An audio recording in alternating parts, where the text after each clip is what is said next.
All right, ladies and gentlemen, as you see, it's Monday night or it's Monday evening, which means it's time for the Just As a News podcast. First and foremost, man, we got two big guests on the day. But number one, man of the hour, the man who throwing the ball 70 yards. 70 yards, man. I see him in the background pulling down his hat at me, ready to come on, man. He's the one and only QB1, Sandy Creek, and MVP of a 3H State Championship, Mr. Caleb Hill. But I wish What's I up, had. man? Thanks for having me. What'd you say? Thanks for having me. Nah, brother. Thank you for coming on. Thanks for gracing us with your presence, man. I see you No got the problem. cotton. See you got the cotton, you know what I mean, player of the game hat on, man. Wear This is your favorite hat you wear this often or just for special occasions? special occasions, yeah. Okay. I appreciate that. That means the pod is a special place to be there. So, Yes. so man, just let me know, man, how's the all season been, man? What you been getting into, brother? It's been great for me so far. Eating right, got my little diet going, but working out, getting stronger. But I say we about to start mat drills as a team right now, so you know how that gets intense workout in the morning. Got to wake up early, get to it. 7-on-7. Starting that, we got a tournament this week. I got to see where it's at though, but got a tournament this week. And recruitment wise, talked to Harvard. A few other schools reached out. But yeah, it's been going pretty good off season. That's big time. We got Harvard coming in, man. But you said something I can't gloss over, man. You talk about diet, brother. You know what I mean? Everybody Yes. at this age not talking about diet, so just let us know what type of diet you got going on, brother. Well, right now I'm on the what I call a Hercules diet, which is just fruit and a whole bunch of lot of protein, just all meat. No veggies. Some veggies, some, but not a lot, not a lot. But yeah, mostly just fruit and protein. So let me ask you this: whenever you transfer from your regular diet to this Hercules diet, man, what I'm saying, did you feel any different? Did you feel it boost the energy? Kind of walk me through what you're feeling. Energy definitely goes up. That and I have pretty bad was it eczema that started going away, stuff like that. So skin health, hair health, and nails. So like nails, like your keratin and your nails and stuff like that. So it just boosts everything. Energy for sure though. Man, get sponsored, this young man. He talking about eczema went away, skin, hair health. It's like that should be on a commercial, brother. Yeah. That's what's up, man. So you got a couple comments in the chat. I'm not sure who this is. You may know. It said hello, Plugo Z7P. Appreciate you tuning in. And let me see what this is. Coach Gotel, man, offer this kid already real deal quarterback. Shout out to Goto, man. Yes, sir. Talk a little bit about Coach. Talk a little bit about you and Coach Gotel relationship while I pull up this vid. I mean, we didn't talk much during the season, but I talked to him more after the season. Mhm. But just real cool guy, great coach. Has DBs prepared every week in, week out. Big part of helping us win that state championship. Overall, just had those DBs locked down. Nah, definitely, man. DBs. Listen, before I pull up the video, let's talk about that too, man. The DB room that you had to face every day at practice. You know what I mean? Amazing. Greenhow, you know what I mean? Chase, Dana, LeRod. Rod, Corey Hadley, and Nate Holston. You see that at least, we'll see, 4 days a week. You know, we ain't gonna call the walkthroughs on Fridays. I mean, well, 3 days a week, we ain't call the walkthrough on Thursdays. Yeah. You know what I mean? But, you know, facing that type of gauntlet of DBs, man, how does that prepare you? Or what does that make the game feel like 10 times easier when you play? Most definitely, yes. Yes, those guys fly around the field way faster than I feel like what I saw from other opposing defenses all year. I tell the truth, brother. You get them more than they get you, or they get you more than you get them? I feel like I get them more. I feel like I get them more, way more. I like it, brother. Let me pull this up, man. So like I said, man, you know, killing the off-season grind right now, man. You know what I'm saying? A lot of people have seen this video everywhere. Man, you've been living under the rock. That's our friend Julian Kovard in the background. But look, man, that's about 75, 77 yards right there, man. You know, so it's that getting stronger I was talking about right there. Nah, definitely. Yeah. When did you start throwing the ball like this, man? Really, not to brag, ever since I was 13, but as I was throwing 65. So this ain't nothing new right here. I mean, that's 5 more yards, but I mean, that's I feel like that's NFL arm right there. Let me watch one more time. So I'm trying to see how far you kind of rear it back. That's not that bad of a dip. I mean, that's about hip level. Yeah, Yeah. Go ahead, my friend. I'm gonna cut you off. yeah. I was wearing a hat right there. I was wearing special occasion right there. It's new personal record for me, distance wise. So what was the record before that? 68, right at 68. So I mean, got it up by 2 yards. I mean, this one was just on camera. The one before that, actually, I really got to 73 around the dot. 73 on the nose. Yeah. Special, man. Like I said, 2020, 2027. You know what I mean?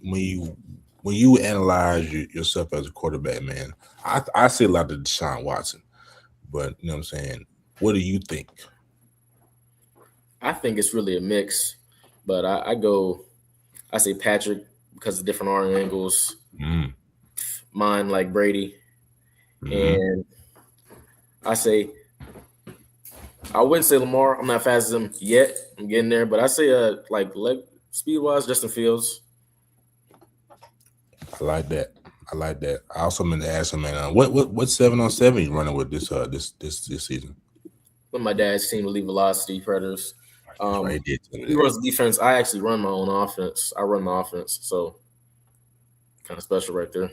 Nah, I'm saying most quarterbacks don't run the offense. I've talked to you before, man. 4.5, GPA kid, 4.0, 4.0 kid, man. This, you know what I mean? Just you blow me away every time, brother. Just how, like you said, the mind is there, man. But you know what I mean? Coming up, man, how did you, you know what I'm saying, how did your parents, you know what I'm saying, get your mind to where it is so sharp, you know what I mean, high GPA, you know what I mean, intuitive, inquisitive, you know what I mean, easy to read, dissect defense and download the offensive play, but how did you kind of get that under your belt? Well, it started I was about 11. I started drawing up plays and my own plays and stuff like that, and my dad always said, got to draw it against the defense, got to make sure the defense go with it. So stuff like that. Also just watching, like he would send me different videos and stuff. He still does that now, like different tips and tricks on like how to read this or how to tell what they're disguised in, stuff like that. So that's really how he got my mind right on that. You see some disguised looks? Not really not really in high school, but preparing for the next level though, because I am going to be a senior this upcoming season. So how do you, just for the people, man, when you have a disguised look, how are you kind of dissecting it? No, like this is a shell cover 4, this is a cover 3, like cover 2 or whatever. How do you kind of see that? Well, you see it by like let's say they're in like a 2-high shell, and like one safety, one might rotate down to come to like a curl flat, and one goes to play the middle third, like middle downfield. So it switches to like a cover 3, but you might think it's cover 2 at first, but then that cornerback's going off into that deep third, and that safety's coming down to the curl flat. All right, so let's just say for instance, it's what's your favorite route to throw? Let's start there. Deep post. Deep post, why? Yeah. Shows off my arm. But I feel like it's like a power and a touch throw at the same time. So that's why I kind of like, what is it? Like dropping in the bucket, like deep post right over top, get behind the safety, just let it fly. Okay, I thought you were going to say like a fade ball, go ball, something like that. But I like post. I like deep post. Roll out in the pocket. Super Bowl. Say it again. Like Jalen Hurts to Devontae Smith in the Super Bowl versus Chiefs.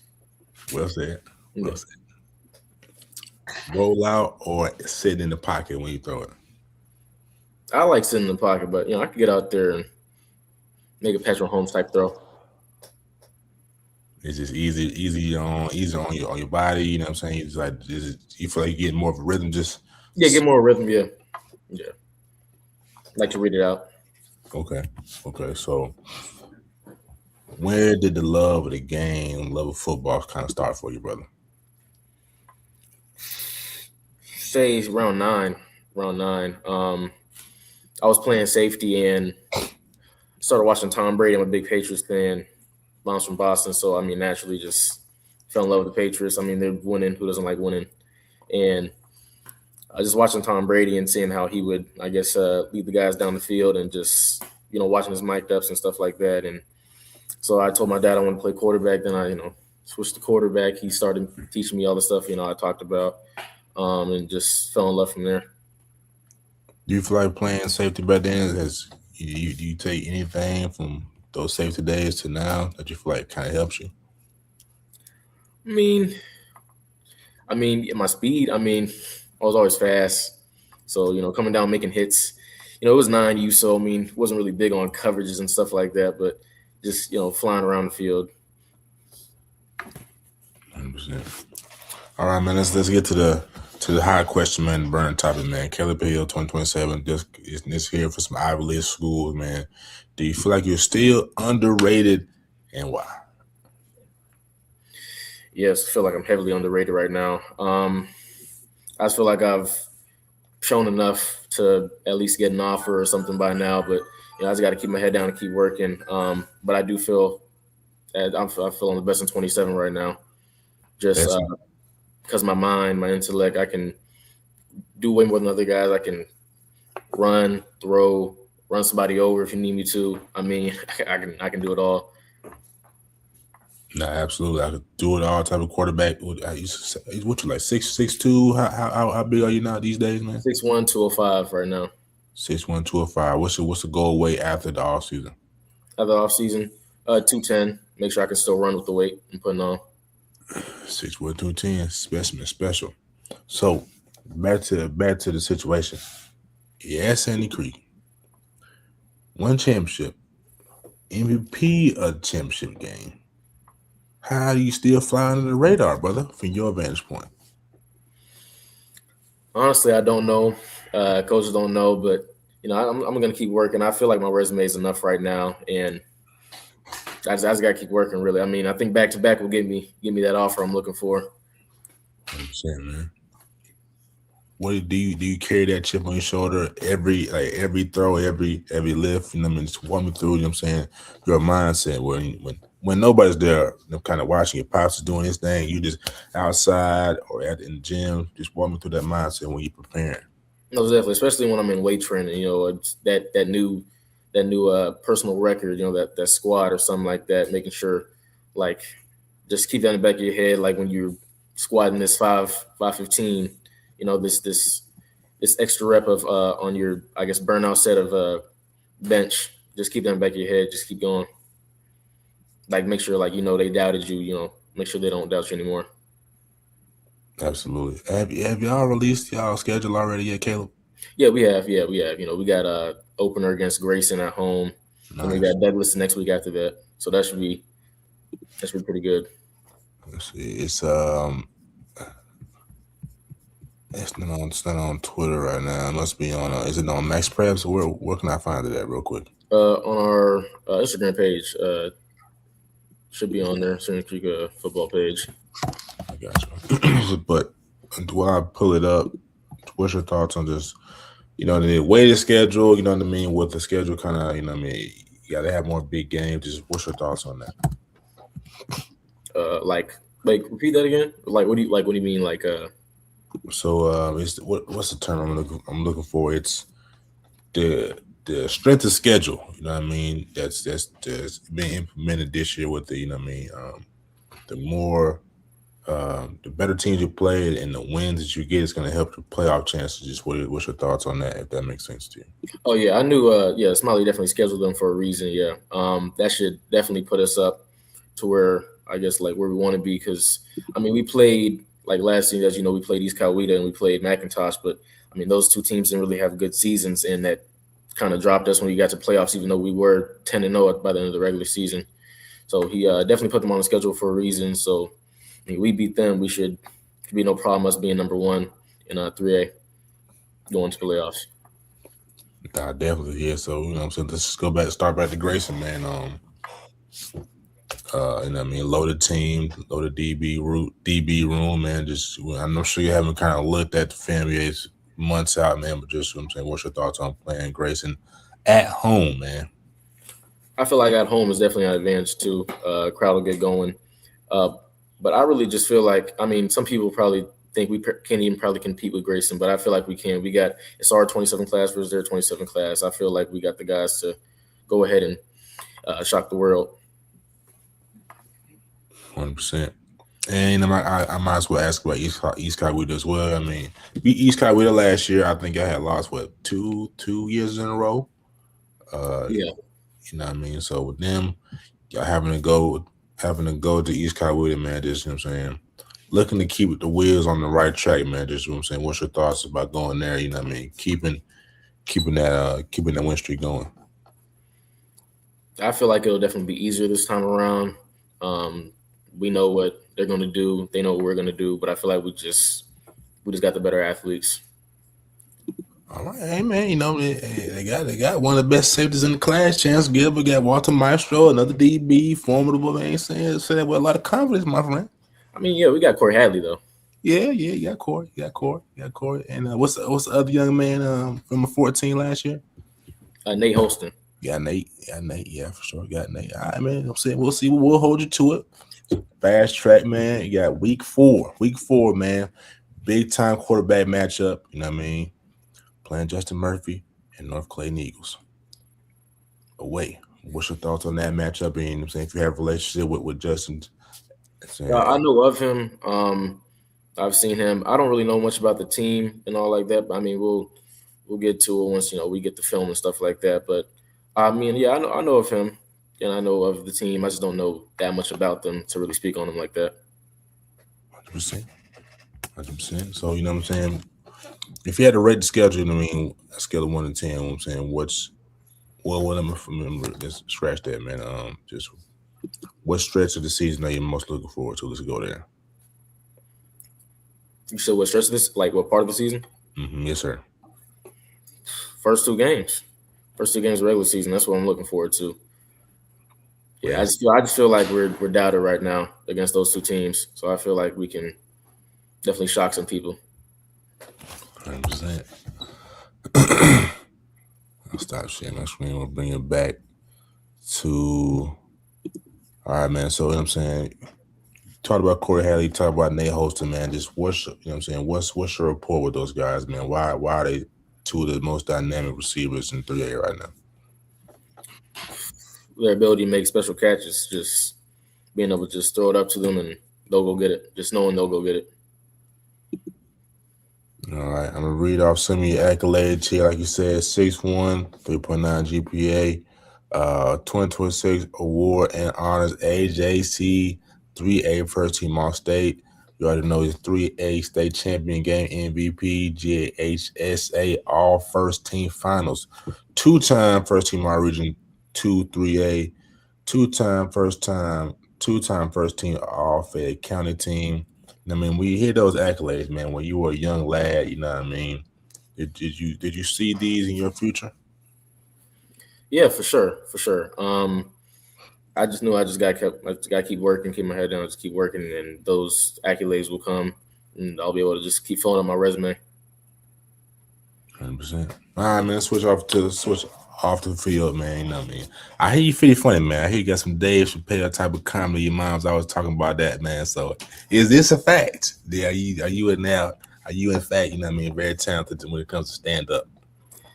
I mean, yeah. I mean, I guess around my mom, yeah. I mean, I'm not as good around other people, but to my mom, yes. I go lie, man. She talked very highly. She said, "Yeah, man, it's Dave Chappelle." I said, "Mom, Dave Chappelle, Dave Chappelle." She said, "Yes, see, making he's like that." So, you know what I'm saying? Hopefully one day, brother, I catch you, you know what I'm saying, fire one off, man. But outside of that, man, what do you kind of do in your leisure time? What do you do to kind of relax and wind down? Gaming, a lot of gaming. Madden, um, was it GTA, and I'd say 2K. Yeah, that's what I like to do in my meantime. And I mean, watch football. Really, I just like watching football. So I'll turn on a random Patriots game from like 2004, and I'll just watch it. Then after that, I just keep watching games throughout the whole day. Or if I'm not doing that, I'm eating and gaming. Just that's about it. How much of Tom Brady do you watch, man? Probably an unhealthy amount. Really? Yeah. Like, what specifically do you kind of like? What are you really watching? You know what I'm saying? He don't move too much. I know he's quick and decisive. But what are you kind of like? His mentality. Okay. That's his mentality. Yeah. Yeah. I'm watching documentaries. I'm trying to see any type of backstory, what he was doing at 10 years old, 11 years old. Really? Why 10 and 11 years old? Why that far back? I mean, that's where I started. When I started. So just watching him, it's just inspirational. So Okay. That's what's up. That's what's up. Do you kind of pick up any of his throwing motions, or you feel like it's too kind of outdated? It's earlier throwing motion. well, I got my own throwing motion, but I mean, I pick up tips from Tom House, a guy who's worked with Brady and Breeze and other quarterbacks in the league or who have been to the league. So yeah, Okay. What's something about your process? You know, what I mean, that you feel like is very key that most people don't know about. like preparation, like for just anything. You can do both preparation and anything. Okay, like say like preparation for a game, um, eating right, of course. Like on game day, I usually only do fruit, so only fruit. But like type of fruit I'm doing, like I'm doing bananas because that's also a carb, and I'll do like watermelon for hydration. So that's what I do on game day, stuff like that. Was I got this oil I use, I put on my arms like this, like it's relax the muscles and stuff like that. Uh, was and then really, and then like for a workout preparation for that would be just make sure I'm in the right mindset and keeping that chip on my shoulder, as I was saying. So like when I'm lifting, so just don't get lazy, keep working. 100%. So we know back to the game and GTA 6. GTA 6 soon to come out. I think the official date, no more pushback at the end of this year, man. Just Yeah. you play a lot of GTA, man. How I like? What are you kind of expecting for that release? Uh, I mean, I just want to play. I mean, that's really about it. I think it's in where is it? Where's it gonna be taking place in? Um, Miami? Is it Miami? yeah, Miami. That's right. Okay, That's right. yeah. Yeah, I mean, the trailer looked real nice. I'm just waiting for it. They keep pushing it back, so I'm just waiting to play now. Is that your most played game, or is it Madden? It's Madden. It's Madden. Yeah. First team, was it my team? Regular. I like to do franchise and regular. I'm not too big on the ultimate team. I feel like it's pay to win. You got them 30-year-old guys on there. Just whole bank account on Madden. So I mean, Nah, facts. yeah. So I don't do that ultimate team stuff. I stick to franchise and regular. When it comes to your pops, man, when y'all pick up the sticks, and I know pops used to coach, very much intuitive in the game of football. You know what I'm saying? You let him get the best of you when you pick up the sticks. I mean, he hasn't picked up a stick since I was like 10, and I mean, he won then because I mean, I didn't barely even knew the buttons like that. I mean, I was just picking random plays and running them. But I mean, I was getting beat then. He only pick up sticks anymore. I don't think he even knows how to do a spin move or anything like that. It's still circle button, pops. Still circle button. You know, man. Pick up the shoulder. He's used to Atari or something like that. Ah, okay. Yeah. Ah, you smooth, Naj? All right, man. Floor is yours, bro. All right, so obviously we talked about your football acumen. I heard you a little bit on the interview, Caleb. So you talked about how to safety. So I don't want you to reveal nothing, but let's say you get in a kind of a pressure look, right? Let's say it's a slot blitz, but it's coming down late. How do you identify that defender to know, okay, hey, I know he's blitzing. Let me slide this protection over. Also, let me hit my hot read as well. Well, I look at that. I mean, I see him coming. I will identify. I know he's coming. Like I'll probably switch off to like a hitch, something like that. I'm making sure I'm telling the line. I say slide left or right. I'm telling them who I got if it's 6, we can't handle that, or like a 7 or something like that. And yeah, I'm just making sure I'm putting the receiver in the right position so I can put myself in the right position and also get the ball out quick. 100%. How is I know you talked about it a lot, but how is film helps your game? Obviously, intellect there. Your dad's been training since you were 9 years old, as you talked about. But how is film continue to elevate your game where your IQ is just there? Watching about 4 hours of film. 4 hours of film a night. Yeah, 4 hours of film a night. That gets me right. Helps me basically know everybody's like tendencies or like figure out guys' body movements, stuff like that. So yeah, that definitely has helped me. For sure. All right, let's talk about another component. Let's talk about your leadership, man. Are you more of a lead by example, or do you kind of do, are you more so like you kind of get the guys riled up? Like, how do you like to lead? What's your leadership style? I like to lead by example, but definitely gonna have to start talking more this season. I think that's something I was missing, not being as verbal. But that's something I'm working on towards this upcoming season. So, but if I had to choose, lead by example. But as a quarterback, gotta be able to speak, gotta be able to get them to believe in the play, in the game, just everything in general. Speaking of believe, Caleb, you mentioned a little bit about you being underrated. I want to ask this. Obviously, this year's a big year for you, right? You can continue to prove what people already know, right? But this year, a lot of offense is going to be kind of on your shoulders. What is your thoughts on that, and how do you just kind of lead the Sandy Creek offense back to where it is, and even beyond that? Well, of course, knowing we missing Mar Latimer, we're missing, as they say, I guess 40 touchdowns. But I feel like we're gonna be able to do the same thing. We're just gonna be more passing this season, and that's really about it. And I feel like that's nothing new to me. I mean, that's nothing hard. I mean, just throwing the ball more this year. I mean, that's about it. I feel like we can just. I feel like we're gonna be completely fine. Period. Okay. And then you mentioned Corey Hatley Jr., but put me on game. What other weapons you gonna have this year? We got a lot of underrated guys people don't really talk about much. We got Rylan White. We got a transfer from some 8-man football school, but he's going to be really good. Carter. And we got Kalen Stevenson, Casey West. Who else? Trey Love, our freshman tight end from last season. He'll be a sophomore this upcoming season. And we got Justin McCord, another underrated receiver. And we got Omar Jackson, who can catch the ball at the backfield. He's going to be our running back. Okay. Period. Now, you mentioned the schedule. I heard you mention it with Bacon a little bit. Do you relish those matchups? I know you said you're looking forward to the first 2 games. So I won't have you repeat that. But do you relish these big-time matchups? I feel like this year, now, again, you have no control of the schedule. I feel like we get in the matchups we want to see from Sandy Creek. We get in the Graces. We get in North Clayton. We get in all the top-tier matchups. How exciting is that for you as a player to know, hey, we playing big-time football last year, but then we taking it up a notch this year with it being in the regular season outside of our region? I mean, the team I feel as if it's big to me is just another game against, just different guys in high school. I mean, we just got to take it as just another game. You can't let it be so big that you think it's something. I mean, it's just another game. That's really what it is. Gotcha. Where do you get your approach from? When you look at the game, you dissect it, like where does your approach come from? Like a person, like what do you like my approach comes from?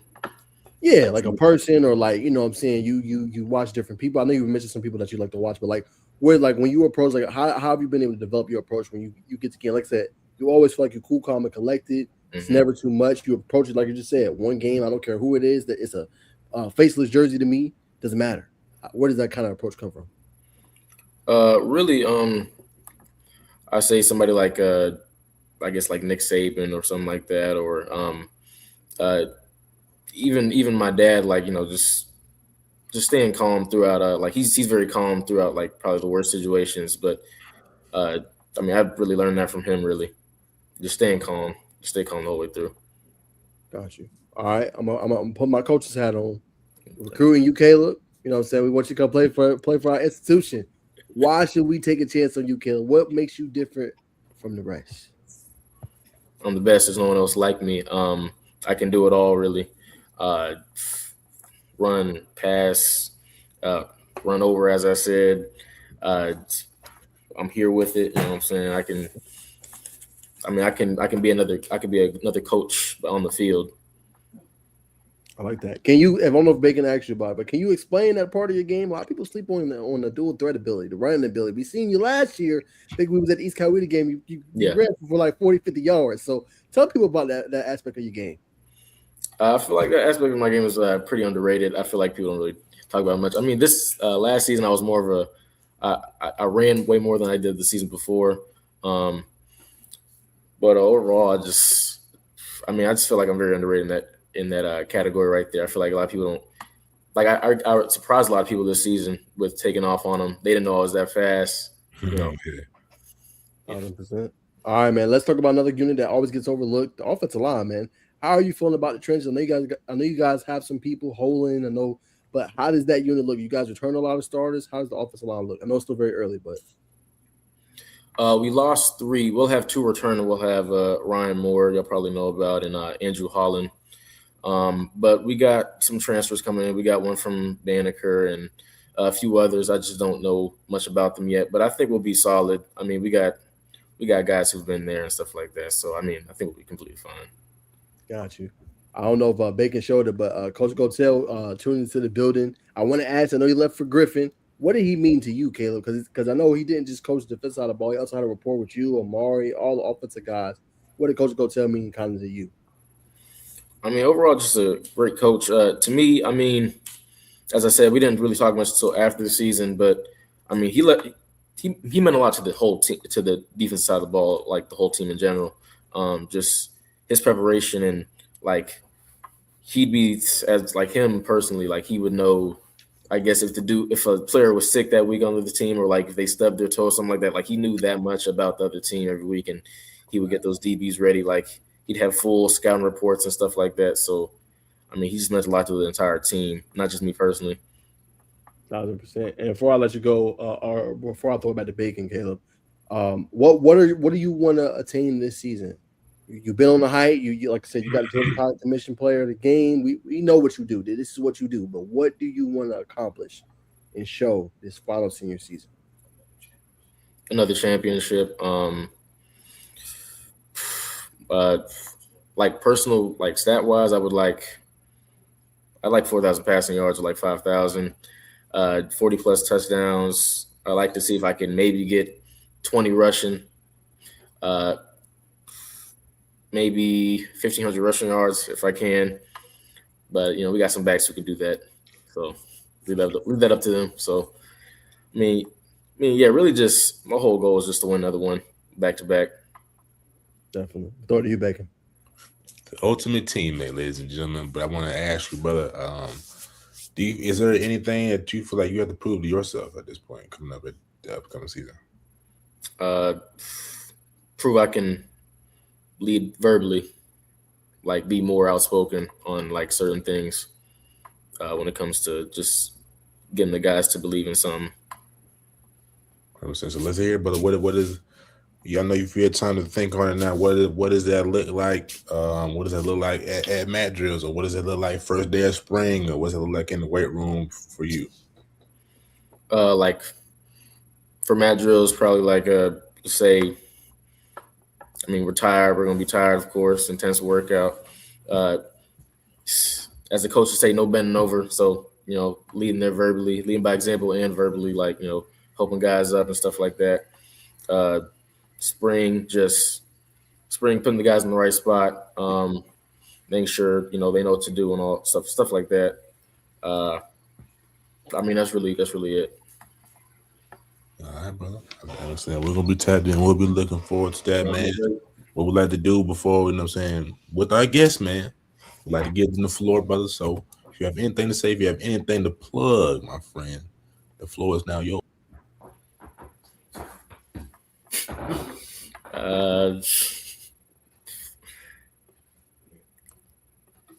I don't lock up on me, dog. Come on now. Look, I don't know. Shout out Lee Velocity, and shout out the Jones family. They know what I'm talking about. Well said, brother, man. Like I said, Caleb. It's Caleb Hill, ladies and gentlemen. QB1 for Sandy Creek. Big games coming up week 1 and week 2. You definitely want to be there and pack out the battlefield at Sandy Creek, brother. We appreciate you coming on. Much love, and we'll be locked in. So keep doing what you think. Keep doing your thing, brother, man. Appreciate you coming on. And thanks, Pops, too. Thanks, Pops, for definitely putting this together, man. So thank you. Yeah, thank you. Yes, sir. Much love, brother. Mm-hmm. All right, ladies and gentlemen. What's up? Oh, he busy. So like I said, ladies and gentlemen, that's Caleb Hill, man. Sorry, brother. I'm trying to get our second guest on, brother. Sorry. Oh, you good, brother. You good. Yeah, we got a big second guest coming on, ladies and gentlemen. So you don't want to go nowhere, man. Brother, but just we're on FaceTime with him right now. So I'm trying to get Colt right. So yeah, this is live. This is live. Followed our wrist as well. This ain't our first rodeo. We know what we doing. Back. Hold on. So I got the iPad. Where do I need to go? I'm gonna resend it. I don't know. I mean, some gold. When you come to the news, you get the full uncut, man. You get the full uncut. So do what? Can I just type something in? Nah, I'm gonna send it. Hold on, I'm gonna send it to your phone. Hold on, one sec, Colt.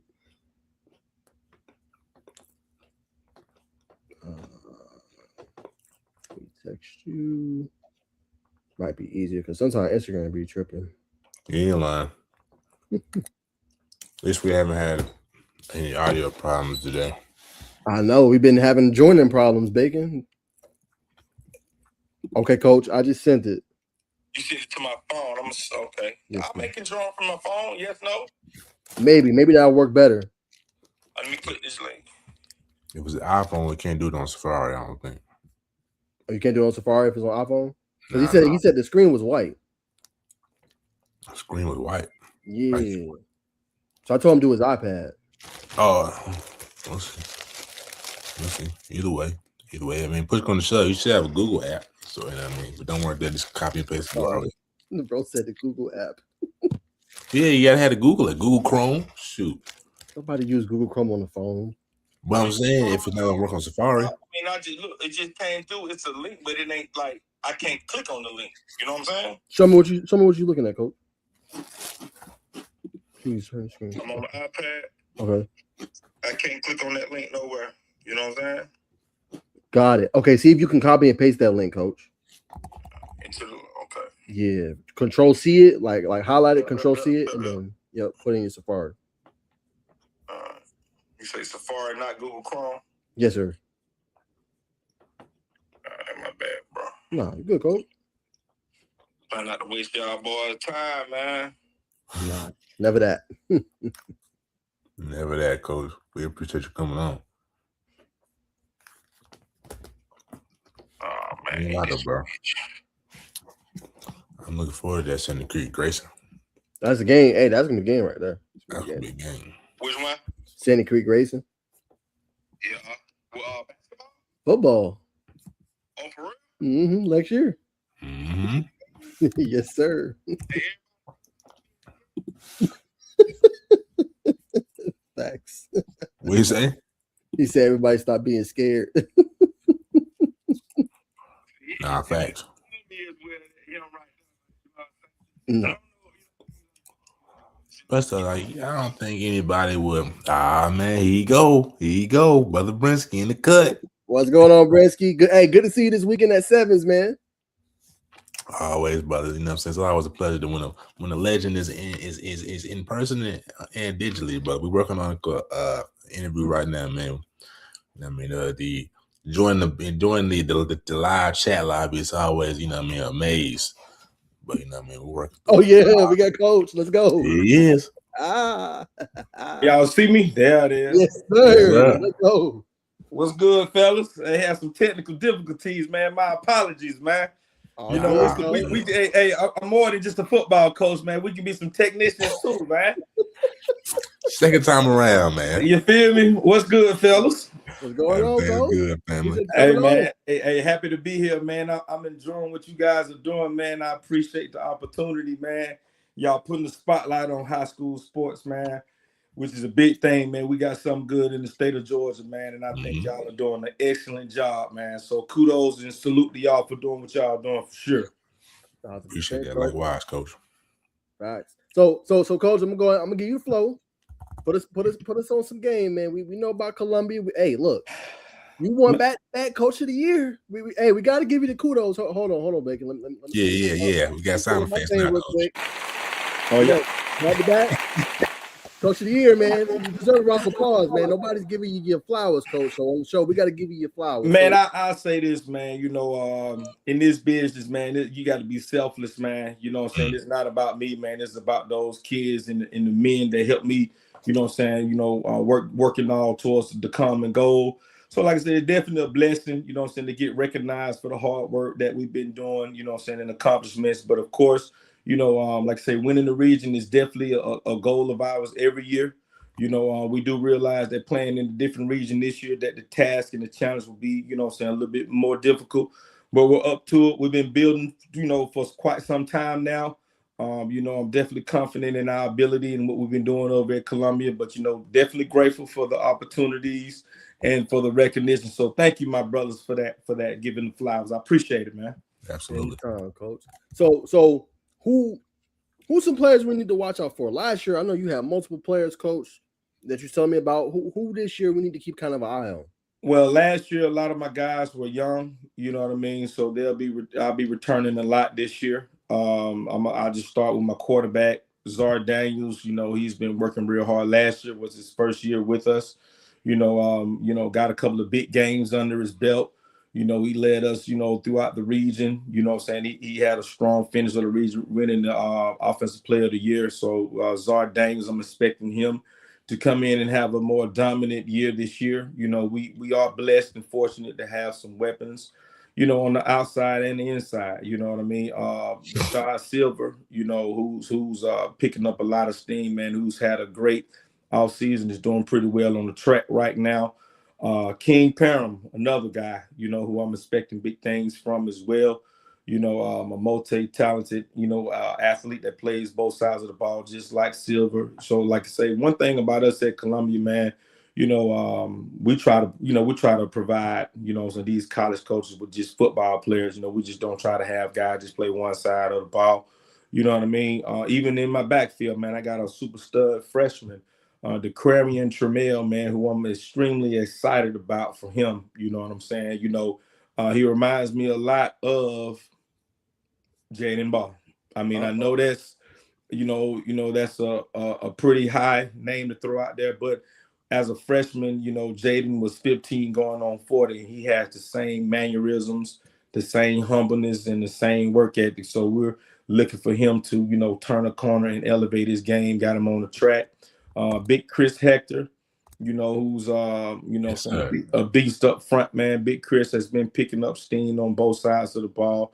The O-line, D-line. I got the twins, Jamarian and Demarian Davis. Like, those guys are 2 for 1. Like, I got 2 special players. Like, I'm extremely excited for our guys, man. I got a couple guys who some don't really know about, but they'll find out, rather soon. You know what I'm saying? So, like I said, we've always kept guys in the stable. You know what I mean? Like, we pride ourselves on developing here at Columbia. I know a lot of people, they go out and do a lot of splash things, which is cool too, you know what I'm saying? But we like to build from within, man, and just kind of put guys on the scene, so that a lot of guys, I'm not real familiar with. They're not household names yet, but they will be soon. Can you talk about that component of that, coach? Like you said, you can easily go out and go get, 4-star, 5-star prospects out of state. But like you said, you've always been true to that philosophy of let me build from within and develop these guys, and they go off and they ball in college. Yeah, man. Like, one thing that I think that we've created a platform where a lot of college coaches, they come back to our school because they know we're producing a lot of guys that can play ball. You know what I'm saying? And I'm big on our feeder programs as well. Like, I got a pretty good middle school coach. You know what I'm saying? The record really doesn't show, but it's a lot harder when you're limited with the resources. You know what I'm saying, that we have. So we're making lemonade out of oranges. You know what I'm saying? So, but that's a testament to, not only myself, but my coaching staff, my administration as well. Like, they give us the parameters, so we can be able to work and get things accomplished. You know what I'm saying? And we got a bunch of kids. We have a community believing in what we're doing. You know what I'm saying? So we have established, since I've been, the head coach, this will be year 7 already, man. You know what I'm saying? Wow. Yeah, you've been rocking with me since day one, bro. I appreciate it, man. You know what I'm saying? Like, a lot of people don't really want to give us our flowers, or, put us as one of the top, we'll be in 3A this year, but one of the top schools, programs. But, I definitely feel confident in our guys, even from our previous scheduling. You know what I'm saying? A lot of people, as we was talking about offline, a lot of people are, they have different philosophies with how they do it with scheduling, but, we believe in iron sharpening iron. You know what I'm saying? I'm going out and trying to find the best games, you know what I'm saying? Because the objective is to be playing in December. You remembered in December. So that's the goal for this year, of course. Let me ask you this, Coach. I don't want to put you on amp, but I do want to ask. I don't want to be controversial, but when it comes to DeKalb County, sometimes you don't always have the resources you need available, Coach. So I want to ask you today, what is a way that you can have better resources to help you? I don't want to say, because you already developed this program where it is, and it can obviously go further, but and elevate even more than where it is. But how can administration or even some of the board? I don't know if you heard about it, Coach, but they're going to shut down, I think, like 17 schools in DeKalb. Yeah. How can they better help you guys in the sports athletic department? I kind of let the powers that be handle. I can only control what we can control. You know what I'm saying? But what I will say is, from the athletic, department, it has been a lot of great things they've been trying to do. We definitely have the support. And it starts with putting out a better brand of football. Like, I think we had out of 19 teams, I think 17 made the playoffs last year. And I think 9 made the second round. You know what I'm saying? I think at that point of time, I think it was only us and Fulton that had the most schools, in it at that point in time. So it starts with, getting quality coaches, which I think that the CAB has done a better job of, across the board of getting, coaches in place that want to win and know how to win. You know what I'm saying? And like I said, which overall creates a better opportunity, not an opportunity, but a better display of football. You know what I'm saying? So, like I said, we can only control what we can control, man. Like I said, I'm big in my community. I think being an alumnus from Columbia has definitely helped me tremendously. Like I say, I actually lean on the basketball team a lot because, the head basketball coach is also a classmate of mine. We graduated in the same year. So we're running in the same circles and getting people within our community excited about what we're doing. So, like I said, the district has been doing what they can. They've been doing a much better job of investing, within the program. So, I'm just grateful that I have an opportunity. A lot of people don't get an opportunity to be a head coach, especially from, at the school that they're at. So, like I said, I know what I signed up for, and we just getting the grind, man. We put our boots on, man. We go to work. Period. Coach, tell me about that a little bit, about obviously you in the relationship with the obviously basketball coach. I think sometimes we'll see, okay, he the basketball coach, he do his thing. But like I said, y'all are co-joining together in order to build this community and build people believing behind y'all. We know the basketball team's really good. So yeah, the basketball program at Columbia, has been phenomenal. Dr. Phil McQuarrie has done an outstanding job of setting the foundation. Coach Johnson, who has taken over the reins for the boys, and Coach Bell, who's been a pillar with the girls. Like I said, it's all about the camaraderie, man. And we support each other with all of the sports, but those are the main sports within the county. You know what I'm saying? So right now, both our boys and girls are still left in the Elite 8, and I think we're the only school that has both teams that's still in it. You see what I'm saying? So we just try to take advantage of of the fire that's been lit, and we just continue to pass the torch back and forth, you know what I'm saying, and not just make it just a basketball school, but we want to turn our athletic program up completely as a whole, you know what I'm saying? So that's what we doing, man, over at Columbia. 1000%. Coach, I want to ask a little bit about this. About what's my train of thought? Gosh, man, I want to ask you a question, man. I'm looking for. I'm gonna drop the schedule. I want to know where we gonna be in your opinion? You know what I'm saying? I don't know if you know who we're playing or whatnot, but you know, we got a pretty decent schedule ahead of us. You know how I normally do it, man. Like I said, we're never running from competition. You know, we're running to it, man. And like I said, I believe in, you know, getting better. You know what I mean? We've done great things in the past. Of course, you know, you can't win this year's game with last year's scores. You know what I'm saying? So we all about, you know, looking forward to those opportunities, man. We got Doug in the spring, Creekside in the fall. You know what I'm saying? So I'm thinking that's going to sharpen us up going into that season opener with Tucker. You know what I'm saying? Looking forward to that game. You know what I'm saying? We got Carrollton on the schedule again. You know what I'm saying? Going back down to Carrollton. And also our region is the region, but we got a new region, like I said, Hateville Charter, you know, who just, you know, was in the semifinal with a championship game. And then also Carver Atlanta, who was in the semifinals. So, you know, the challenge will be there, but we're building ourselves right now in the offseason, so we'll be ready. Let me ask you this, Coach, because I'm not going to put the conversations out, but some give you flack for scheduling them kind of teams, the Creeksides and the Carrolltons. Like, why go play them? You're going to get whooped. I know that's not the case, though, Coach. I know you trying to see where your team stacks up.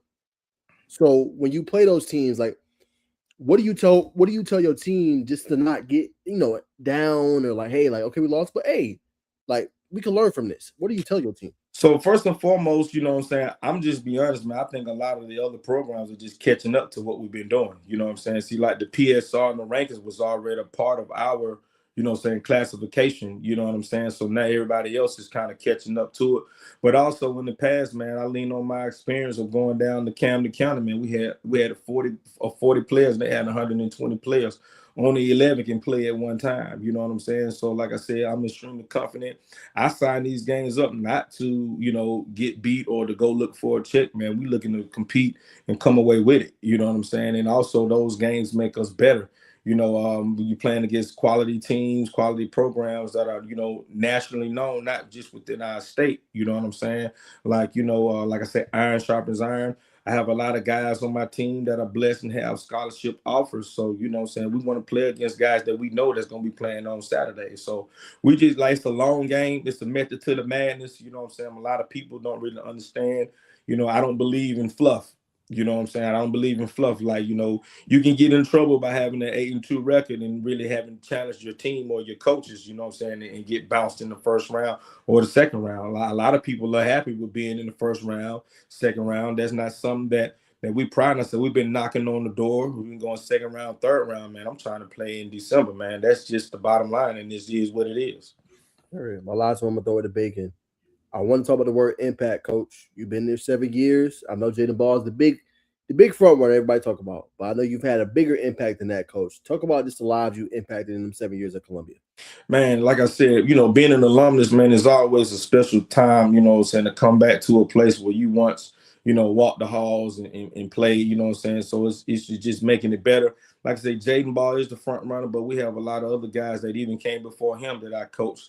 From Nazir Stackhouse, who's playing with the Green Bay Packers, you know, Edwin Moore, who's a member of Maryland's D-line, you know what I'm saying? So, like, everybody knows Jaden Ball, but, you know, we've been the underdog for so long, man, and we don't look for, you know, the accolades, man. We just believe in doing the hard work, you know what I'm saying? Like Rashad Silver, like, he's one of the best players in the state of Georgia, you know what I'm saying? That also has a 4.1 GPA, you know what I'm saying? Like, so one of my biggest impacts, like you just mentioned, you know, out of the 6 years up until this point, man, I've had 2 valedictorians.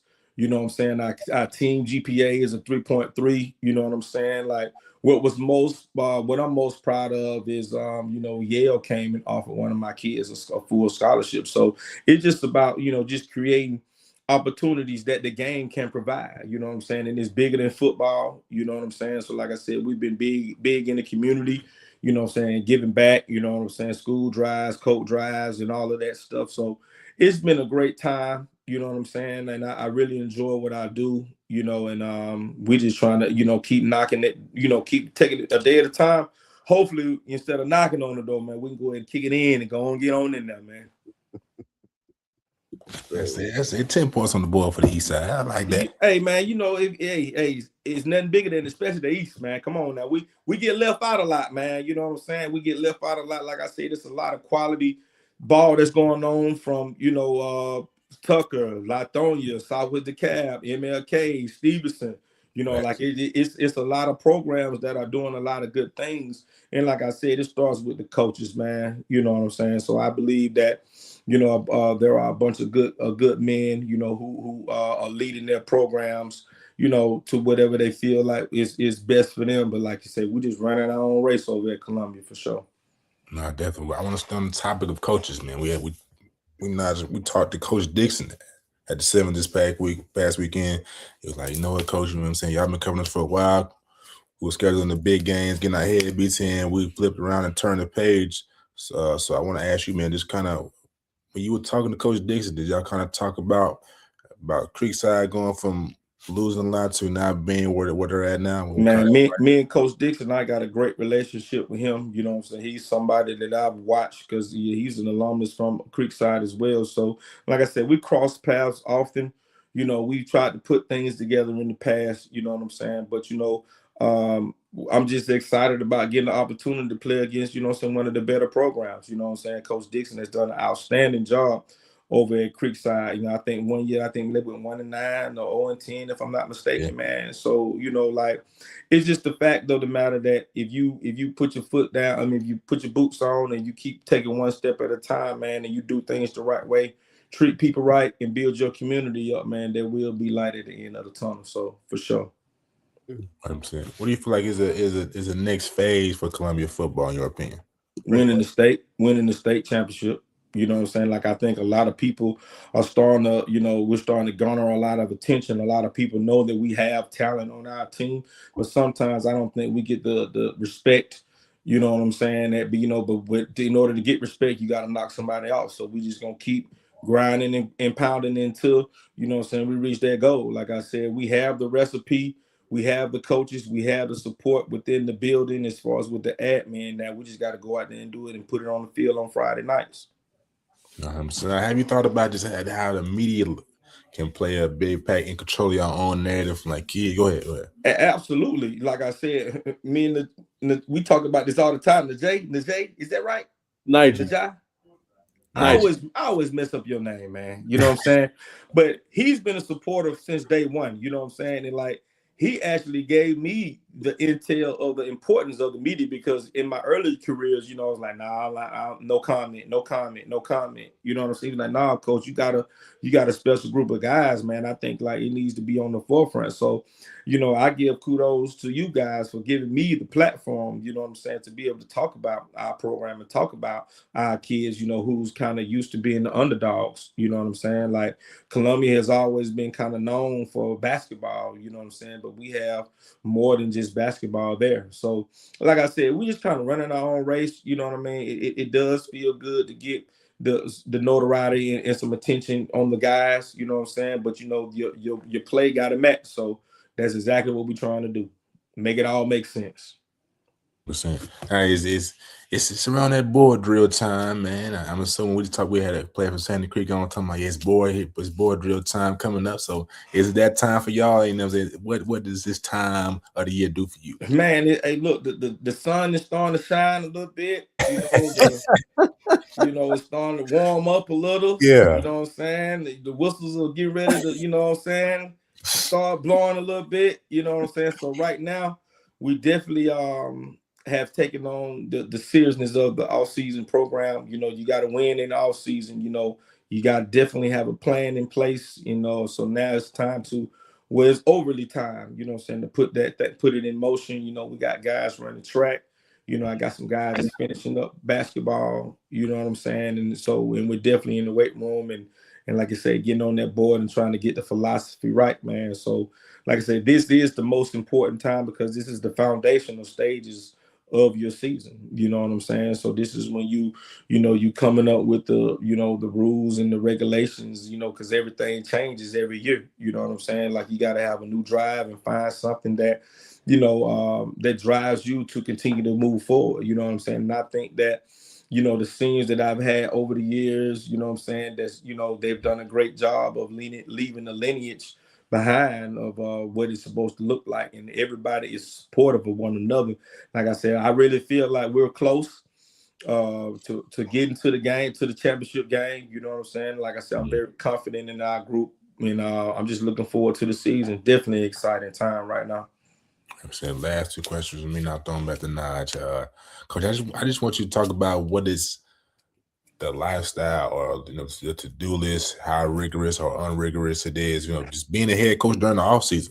Man, I need an assistant. You know what I'm saying? I need an assistant, you know what I'm saying, or a secretary, you know what I mean? Yeah. But it's definitely a lot to balance, you know what I'm saying? But like I said, but that's the special part about the job is, you are the guy that everybody looks to, you know what I'm saying? So we like to, our communication is definitely important. You know what I'm saying? I like to communicate with my parents and give them the goals and the tasks, because you only go as far as your parents take you. So like I need them to buy into what we're doing. You know what I'm saying? Like I said, we got a good stranglehold on the players as far as, the culture that we have created. You know what I'm saying? So like I said, and then when you have a bunch of great coaches, that make it easier on me. You know what I'm saying? Like I got a lot of good coaches. Like I said, we're selfless. Our camaraderie is extremely tight. Like me and my coaches, like we are really close. You know, so we spend a lot of time with each other. So we might as well make it worthwhile. Like everybody performs better in a positive environment, even you two. You know what I'm saying? Like, so it's just all about, not what you say, but how you say it to get guys to, want to help and get on board. You know what I'm saying? So like I said, we've created a good situation, man. So we just trying to keep it rolling, bro. Well said. Last thing, first year in 3A. You know what I mean? What's your thoughts about that? Hey man, we ready for whatever, man. It don't matter what classification, AA, single A, 10A. You know what I'm saying? You sign us up, man. If it's some action, man, we run into it. You know what I'm saying? Like I said, I'm confident within our group. You know what I mean? We're not running from competition. You know what I'm saying? And of course, it's one game at a time. I'm not looking past anybody. You know what I'm saying? So, and we always are respecting our opponents. So, like I said, we're just building ourselves up right now at this point of the season for December, because everything that we're doing is intentional. You know what I'm saying? So it got to make sense. And like I said, just looking forward to, the opportunities to be able to line it up with, whoever it is, and hopefully it swings our way and we can come out on top for sure. Where do you get that mentality from? Of we don't care who you are, we're gonna schedule top dog. We're gonna see what they got. I mean, that just come with just being the man. You know what I'm saying? Y'all in the world, like you don't know what life is gonna life. You know what I'm saying? But you just have to stand tall in the paint, especially when you got kids. I'm a girl dad. You know what I'm saying? I got girls, man. So everybody looks at me in my household to be the one to make it happen. So guess what, man? That mentality, you know what I'm saying, is basically, brought about from a family. You know what I'm saying? Like, man, we're gonna do whatever it takes, however it takes, against whoever. You know what I'm saying? It's just being confident, man. And like I said, we want the respect. Like we want to be, placed in some of those categories as a top program. You know what I'm saying? And sometimes it can be a little bulletin board material when they look over you or you on the outside looking in. You know what I'm saying? Because like winning is hard, but we've been consistently, not only, putting the wins together and, doing what we need to do, but we've been putting guys into schools and then they're going into those schools and they're playing, you know what I'm saying? So like, that's something that I'm proud of as well. You know what I mean? Like we're sending football players, and that right there alone, serves as motivation for my guys when they're looking at the guys that came before them, like that can be me. You know what I'm saying? And it could be, And another thing that I think that works in our favor is like we play them young. You know what I mean? Like if you can play football, man, we're gonna put you in. You know what I'm saying? And it's like, what better way to get the experience is versus playing in the game. You know what I'm saying? So like experience is the best teacher. You learn your lessons throughout the games. You know what I'm saying? Practice is just preparation. But like I said, man, we do a good job of scouting opponents, man, and just try to get out there and coach, man. Like a lot of people kind of, think we can't coach or, you know what I'm saying, and stuff like that. So then we try to go out there and knock one of them big dogs off. And like I said, and having that success in the past, I ain't gonna lie, man, it can be an adrenaline rush. You know what I'm saying? So we like the feeling of being the underdog until they sneak up on you for sure. Period. All right, Coach. Tell us what you got coming up, man. I know spring. I know you can drop that spring schedule. Last year we seen you at a paddock camp. So Yep, definitely. Yep, we'll be going back to McEachern again to the paddock camp June 18th. This will be our third year going there. There's been some quality work there. I think that pays dividends for us. You know what I'm saying? There's always some good competition there. But definitely spring ball is coming up. You know, like I said, we've been in the lab getting it together. You know what I'm saying? You know, getting the philosophy down, trying to figure out which way we're going to attack and which way we're going to be preventive on defense. So, you know, like I said, everything it changes, you know what I'm saying, every year based upon your personnel. So I do have a good group of kids, you know what I'm saying. I'm looking forward to, you know, us all being together. Like I said, I got a couple of guys doing different things right now, you know what I'm saying. So once we get everybody up under the same, you know what I'm saying, umbrella, man, you know, I think it's going to be some magic that's going to be made out of Columbia this year for sure. For sure. You mentioned a little bit, Coach, about track. What impact has that had on your kids and obviously their talent level and to be able to perform at a high level on the field? Man, definitely, you know, working on always trying to get bigger, faster, stronger, and explosive. You know what I'm saying? So, I mean, track is obviously translated to, you know what I'm saying, football success. You know what I'm saying? So it's like, you know, the game has become so analytical now. You know what I'm saying? It's a numbers game. So, you know, we try to have the numbers match the actual play. So, like I said, when the coaches flip on the film, you know, it won't be nothing that's fluff. You know what I'm saying? Like I believe in being transparent. Like I said, it's a method to the madness. You know, we've had a pretty good track team as well over the last few years. Our track coaches have you know bought into not only their own philosophy, but what's best for the kids as well. So just, you know, I'm just excited, bro. You know what I'm saying? Like I got a couple of guys just the first year running track. You know what I'm saying? So like I said, we just trying to just pull out the different stops of everything or whatever it's gonna take to get over that hump, man. And if you got to be stronger and you got to be faster. So those are two of the key components that you need. Period. All right, Coach. We get a little personal with you, man. That's personal stuff. Who coaches the black man? Who's been your biggest mentor in your process of where you are? We don't usually have that, Coach, so I gotta ask you because you know it's tough for us even like to find mentors. I know Bacon recently kind of found one, but I haven't found one yet. Man, I'm gonna be honest, man. I got a couple different guys that I can call on, man, and that's the blessing because you know in this industry that we're in, man, you know, real gonna always recognize real. You know what I'm saying? That's why it's important to be true to yourself and be transparent because it's a lot of flaw that goes in within this business. So, you know, Dr. Brian Montgomery has been somebody, you know, I coached with him and he's, you know, one of the coordinators down at the for the districts, you know what I'm saying? So he's somebody, Dr. Phil McCreary, our basketball coach, you know what I'm saying? I call on him for a lot of things. And believe it or not, man, you probably won't believe this, man. But man, Pluto, man, Future himself, you know what I'm saying? Like he's somebody that I can, you know what I'm saying, lean on, send a message to, you know, he'll shoot me a message back just to kind of keep me motivated. And I look at somebody who's on a legendary run, you know what I'm saying? If he can be humble and take advice and, you know what I'm saying, do certain things and keeping his family first, man. So I kind of admire that about him. So I think if he can do it on that level, I can do it on this level too. Period. Um, so Coach, kind of fun question. when you're not obviously you know with your daughters, when you're not obviously you know going through plays and coaching, Coach, what do you like to do to just keep that kind of reset a little bit? I like to spend time at the house, man. Like I said, man, you know, I like to travel too. You know what I'm saying? You know what I'm saying? And my wife been with me since day one. You know what I'm saying? So I always try to, you know, make time to appreciate her. You know what I'm saying? Because it's a grueling time. Like I said, we spend a lot of time away from my family. So anytime, like you know, we have the dead weeks, or if I have a quick practice or something, like you know, I just enjoy the family life, man. You know what I'm saying? Like I'm easy to please, bro. You know what I'm saying? Give me a steak, you know what I'm saying? Turn the TV on, man, and we can talk all night. You know what I'm saying? So yeah, man, it's the small things, bro. You know, like I said, in this business, man, the great coaches are selfless. You know what I'm saying? They don't make it about them. Yeah. You know what I'm saying? You just make sure you treat everybody right, especially your loved ones, man, and give them that time, man, and they'll be able to let me work and the results to speak for themselves. Period. All right, Coach. Give us the best food spots on the east side. Hey man, it depends on you know what type of taste you got. You know what I'm saying? I keep it clean. I just say this. I know the Hawks got the Magic City, you know what I'm saying, night coming. So the lemon pepper wings are also good. Fletcher's, man, that's a neighborhood spot, man, that I like to go to. You know what I'm saying? It's it's in the cab. He's been open for years, man. I like to go in there and take my coaches and just kind of unwind a little bit.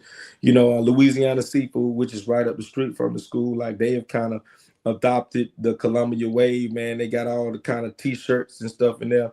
I'm not gonna say another neighboring school that's close by, but they try to put a shirt or two in there. But this is the Columbia wave, you know what I'm saying? But like I said, man, it's all good, man. But it's several spots to go to, man. But Fletcher's and Hungry AF, you know what I'm saying?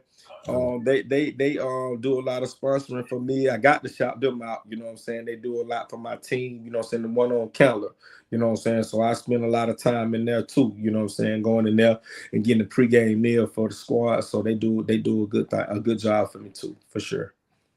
All right, Coach. You gave us some good spots. Now you didn't mention Pluto. For sure. Who the best artists, Coach? Who your favorite artist? Man, I'm a little old school. You know what I'm saying? Like, it's forever changing. Like, there's a couple of new cats that I like. I don't be knowing their name as well, but they got the bops going in the weight room like the boys. You know what I'm saying? But Pluto, of course. I'm an Outkast guy. Okay. You know what I'm saying? UGK. We stacks. Ghetto Mafia. You know what I'm saying? Like, I like Lil Baby. You know what I'm saying? I like Lil Baby. You know what I mean? Like it's a couple of cats that I like. I don't want to mess nobody's name up. If you mumble the song, I gotta be like, oh yeah, I know that one. You know what I'm saying? But I stick with what I know. You know what I'm saying? I stick with what I know. Okay. Y'all funny, man. Go ahead, these artists out here tripping on me, man. You know what I'm saying? You gotta bring a little laugh to the show. Yeah.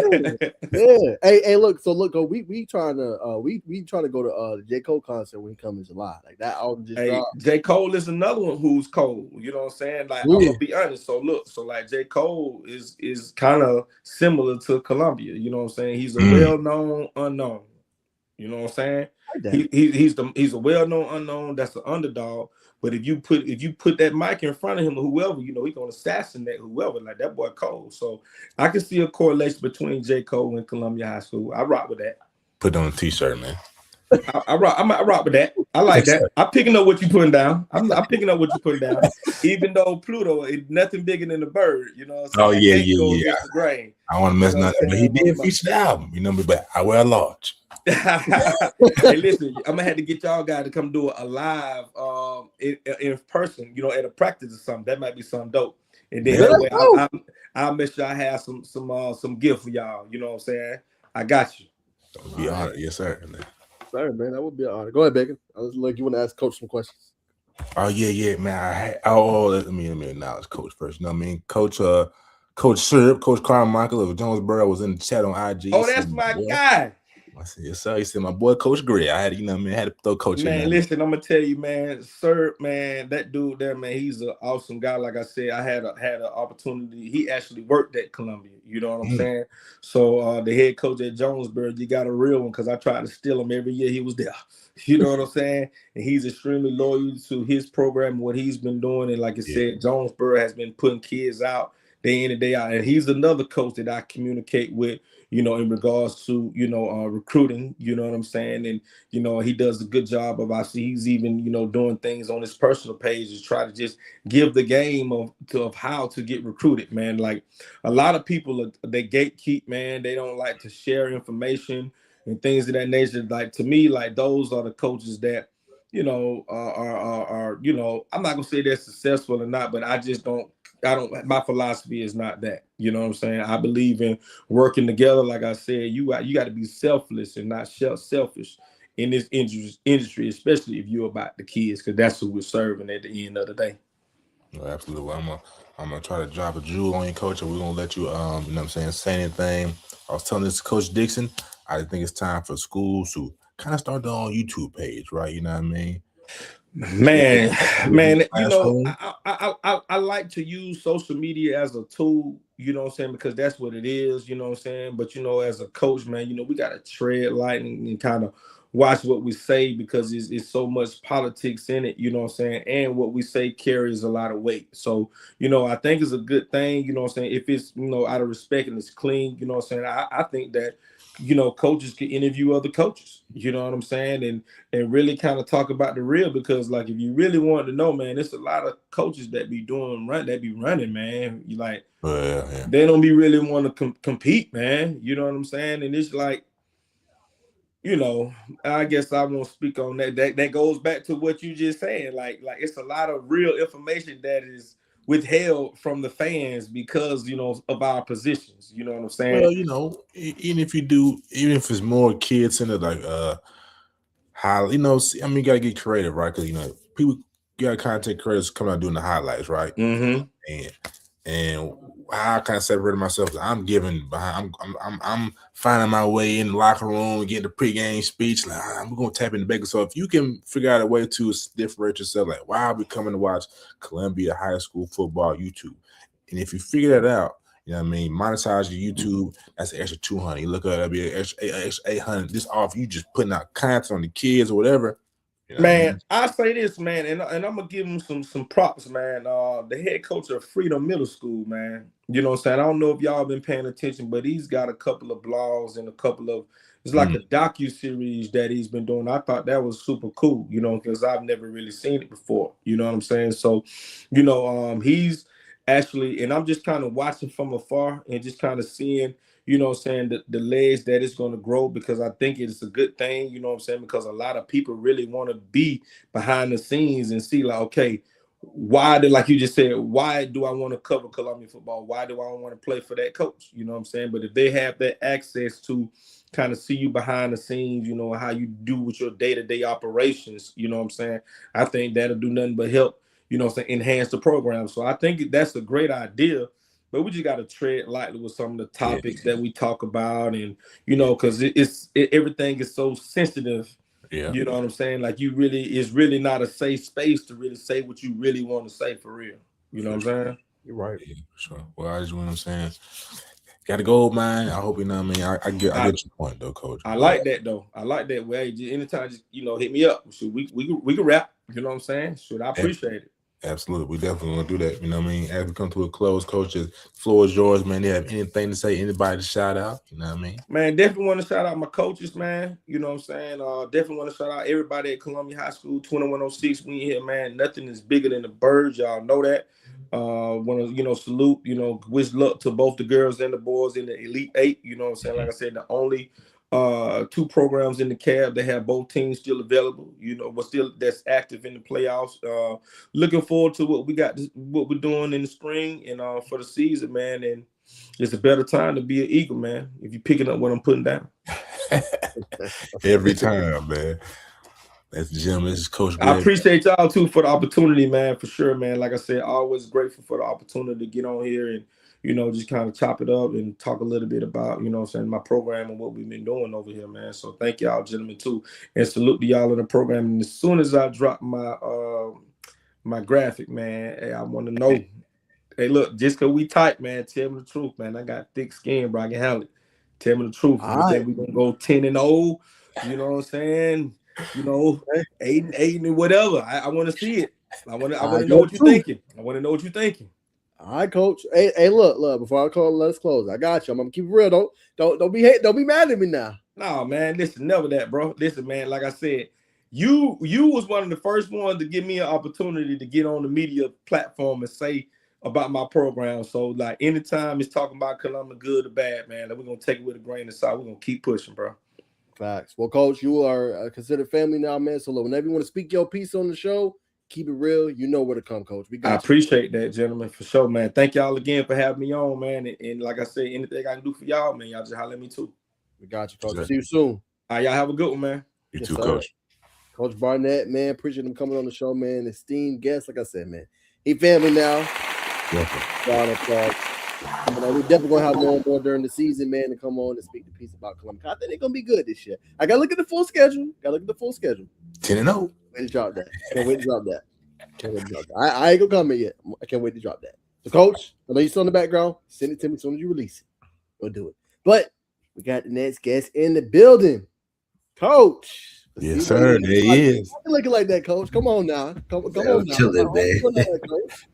I'm chilling, man. I'm chilling. How y'all doing tonight? Can't doing complain, good. man. What should we call you? We'll make sure I got Dr. Ryan Andrews on the back. I'll make sure I call you the right name. I know we cool. I know you mess with us, man. I don't, man. Listen, man. I put doctor in front of it because it's what everybody tell me I'm supposed to do since I got my doctorate. Anything besides Mr. Andrews, I'm good.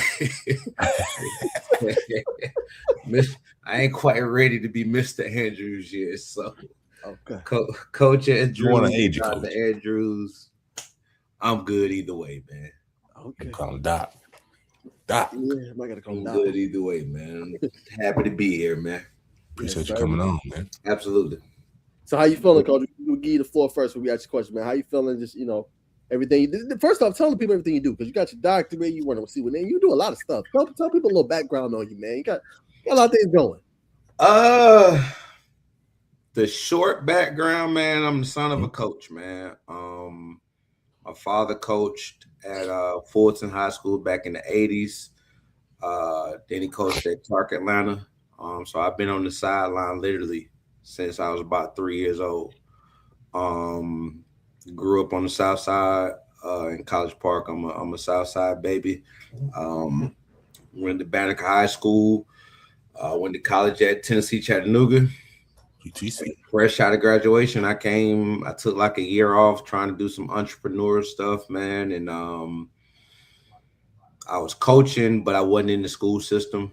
And then 2008, I was at the school. The head coach at Banneker at the time, Benny Crane. I guess something happened. A position just opened up in the middle of the school year. Coach, you want to get into school? Cool, let's go. And at that time, I'm 23, 24. Kind of looked at what Perils was getting paid, and I was like, nah, I can't do that. So I went back to school, got my master's, became certified in teaching. And from that point on, man, I just been coaching, mentoring kids, man, and doing some of everything, like you say, mostly in the sports world, man. I've known Cam since he was probably 8-9 years old. So that once he got into the league and he started C1N, I ended up joining C1N in like 2014.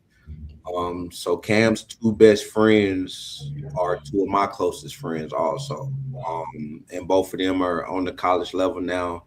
Addison Williams, I guess in the training world, you can call him my first client. He was at Banneker, ended up going to Westlake, went to South Carolina out of high school. He went right into coaching. He's now the defensive back coach at Nebraska. And then Deshaun Lawrence, he works in the front office at Central Florida. So those two are, so that's the C1N connection. But for me, man, I'm just a ball coach, man. I don't look at nothing I do as different, special.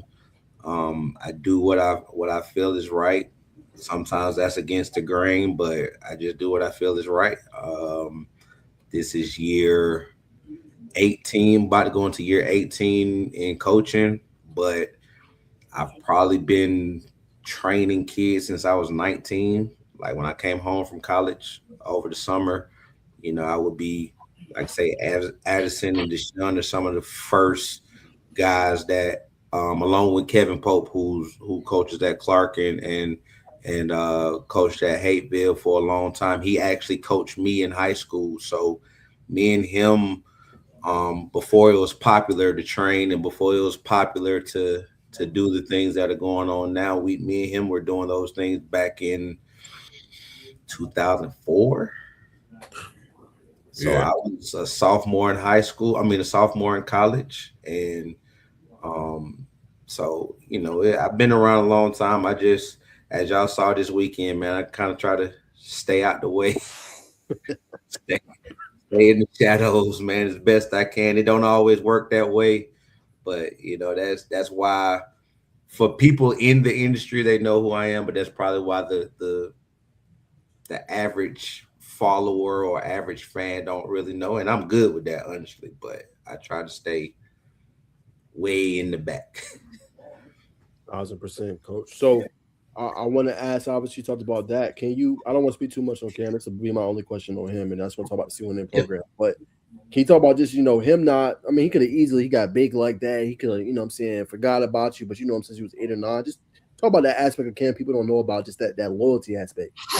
And I'm not saying he's not loyal. I wouldn't even call it loyalty. Cam is a guy, man. When you are a guy of that stature, man, it's hard to find people that don't care that you're that guy of that stature. Got it.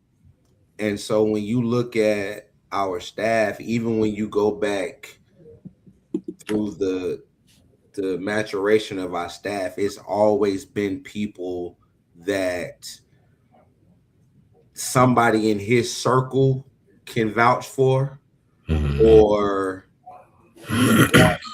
the coaches got on, we could vouch for that person. It's never, some random off the street. It's never some, he could have got NFL people, but a lot of NFL people aren't, as committed to that as he is. Like, people don't understand, like, he's at every practice, like every practice, every tournament. He just recently stopped coaching 2 teams up until maybe 2022, 2023. He was coaching both our 15U and our 18U program. So I would just say people, I don't think people, they listen, but they don't really listen. And he says something on all of his platforms that I don't think people really catch, which is this is just entertainment. And so a lot of the viral clips you get from him, man, it's just that. It's entertainment for him. But I tell people, like I said, I know you said we're not going to turn this into him, but the best way to describe him, I would say, is an introvert extrovert.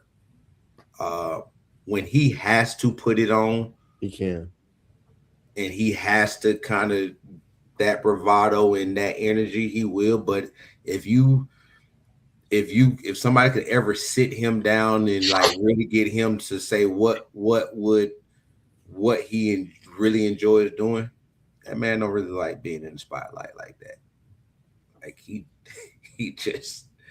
rather, like, if he could coach 7-on-7 and no cameras outside of the ones that document C1N were around, he would be fine with that. You know what I'm saying? I think that's probably the biggest misconception about him. He really don't like the attention. He really don't. That's why you've never, in what he went in the league in 2011, you probably can Google his name and you will rarely see a picture of him in the club, at a party. That's just not him. So I think for him is just about people being around him because of what he stands for and what he wants, and not people trying to attach himself to the Cam Newton brand. And like I say, when you look at our coaching staff, man, Pope, if we haven't been around him, we've been around the family. His dad, Cecil Jr., the older brother, even Kalen, the younger brother. There's a connection somewhere there. Or there's a connection to another coach like Coach Lou, who coaches the defense. That's through me and Pope vouching for him. Now he's been around 4 or 5 years now and is an integral part in how we operate. Even the support staff is people that's been around since 2010, 2011. We don't, like, to us, he's a normal person. You know what I'm saying? It's to the outside world that's, oh my God, so I think he values being normal. You know what I mean? And I think that's why most of us are still around. Right. Okay. Got it, coach. Now let me ask you this: the recruiting process of how you get players. We was out there. I'm not gonna reveal what we seen. You know what I'm saying? When you gave us that exclusive invite to see you guys in the tryout. I'm not revealing that. Nobody needs to know that. You know what I'm saying? But how do you guys dictate, okay, that player is going to be on our team? Because it was one player that did kind of blow up a little bit. Not saying he's a big-time recruit, but Aiden Meitzer really stood out. You know what I'm saying, at the camp practice tryout. How do you guys go about? Okay, yeah, he's on my roster. So contrary to what people would say, man, 90% of our 18U comes through our 15U program. I would tell anybody, if you really want to get in our program, you go play 15U. So when you look at our team now, for example, contrary to what OT7 said last year about Derek Baker being handpicked, no, he wasn't. Derek Baker, Amari Stevens, Lorenzo Barber, I'm sorry, not Booker, Barber, all played on our 15U team. Look at that team now, and I'm probably forgetting Darius Carter played on our 15U team. Kamari Dorsey played on our 15U team. Caleb Cooper played on our 15U team. Emerson Lewis played on our 15U team. I know I'm forgetting some people, but like all of those kids played on our 15U team. And so, you pull up their roster right there. Chance Thomas played on our 15U team. Like the majority of our roster comes from our 15U team. And Coach Trent, I will give him all the credit in the world. Coach Trent, who's the offense coordinator at Creekside, he does a heck of a job of identifying young talent. And all we do from there is, where are our holes? All right. We may have lost 3 kids that just decided they don't want to play 7-on-7 no more, or 3 kids that decided maybe C1N is not for them, and that's fine too. They go decide to play for somebody else. What have you. But then we just go pick, and again, contrary to popular belief, we don't. If you take Kamari off of our team, I don't know if we have a kid on our team that's ranked in the top 100 in the country. Mari ain't top 100? Right. I was just about to ask that. Nick Lanier? Nick ain't locked in yet. Okay. He played with us this weekend, but I'm just like, but I don't know if Amari Stevens is top 1. Like if I look at Rivals top 100, I don't know if Amari is in that. Yeah. I don't know if Baker is in that. Like these are guys that's committed to Power 4 schools. So I'm not saying, they're not great kids. So Amari is 1. Okay, so 2. But you know what I mean? Like we don't get, like, people swear we're full of like 12 top 100 recruits, and no, Coach, he was right. Amari's not. Amari's not. Yeah, so Amari's not. It's not considered top 100. Right. Not him, barely top 300. Looks like. So you're right. You know what I'm saying? And Amari's a heck of a player. My point is, for us, the core of our team always comes from our 15U, and then we just go. We have our tryouts, and we get what we can get from our tryouts, and I think what has happened with us over the years, to be honestly, I think because there's this narrative that we handpick our team, we don't get a lot of kids to try out like we used to, and we really don't handpick our team. We literally, like Cam, y'all was there, so Cam would tell them, like, we will replace the whole team. Yeah, we will. Like we will, but kids don't think that way. So, we don't get a lot of kids to try out like people would think we would, but we do get quality to try out. So, you talk about a kid like Aiden Mintzer, like nobody, like Milton knows who he is, but like from a national standpoint, no, nobody had a clue who he was. And then he goes out there and he wins a couple of reps against KD, and it's like, wait, whoa, who is this kid? And that's really the part for us. Yes, winning is cool, but from a C1N standpoint, that's the part that's dope for us, for a kid like a Aiden Mintzer or a Lorenzo Barber, who pretty much won sevens for us yesterday. with timely catches and people worried about everybody else. And like you take a kid like Lorenzo, this is year 5 for him in our program. Wow. So it's like, he's from Detroit, Michigan. You know what I mean? So we figure him out. If you fit, you fit. And again, that's another kid that played in our 15U program. Like Zoe's from our 15U program. So, that's typically how we do it. Period. All right, one more. I know Bacon want to get in here. I want to ask you. I want to go real quick right back to the 18U roster. So, what is your stance, Coach, on some of these players I'm about to mention? Right? Do you guys, let's say they want to go play with another team? Are they off the team? Like, how does that work? Like key examples. I'm gonna give you a couple of examples, Coach. Casey Barner, he played with MTFK Spartans. KJ Caldwell, obviously, he played with Paradise City this past week. We didn't see Chance Gilbert. I know this was obviously 11 weeks ago, but I'm just curious, like your stance on that. So for us, like the kids you've named specifically, they haven't played a snap for us this year. Those are all dope kids, all talented kids, and all kids that are anybody would love to have them on their roster. So you take Casey Barner. Casey played with us last year. So at the time we had tryouts, he was hurt. So yeah, you put him on the list. He makes the decision to play elsewhere. Cool. We have no problem with that. We shoot. I hugged Casey probably 3 times Sunday.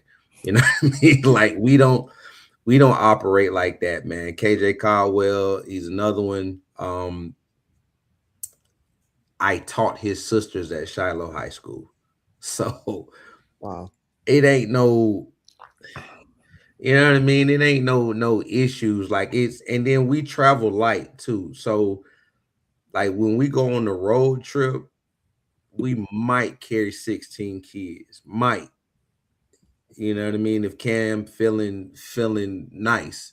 But at most we carrying 15. So that's 9 on defense and 6 on offense. Like he don't even carry an extra receiver on offense because his thing is if you make this team, you're getting all the reps. I don't want nobody sitting on the sideline pouting, talking about they ain't playing. I don't want like none of that. So we travel real lean, and so some of those kids, they never played a snap for us this year, and that's fine. Some of them, played for other teams that are more suited to their actual high school team. So they might be playing with a team that has a lot of their high school teammates, which I think that is dope. That was something I was going to mention tonight. I think a lot of high school coaches look at 7-on-7 wrong. I'm a high school coach. Don't get me wrong. There is some terrible stuff about 7-on-7. Listen, I'd be the first one to tell you. That's why I don't coach anymore, or I try not to. Let me say that. That's why I kind of stay on the operation side of it. There's a lot wrong with Club 7v7. I will be the first person to say that. But I think if I'm at a school that has a budget, and I put my kids all on the same team, I get my 8th grade coach because he's not affiliated with the high school. So you can't accuse me of breaking rules. And as many tournaments that come to Atlanta throughout the season, all right, cool. Y'all want to play 7-on-7? Cool. We're going to run our stuff. We're going to get better at doing what we do. And I'm going to embrace this culture. If I'm at a program that got the money, like I ain't going to sit, complain about it.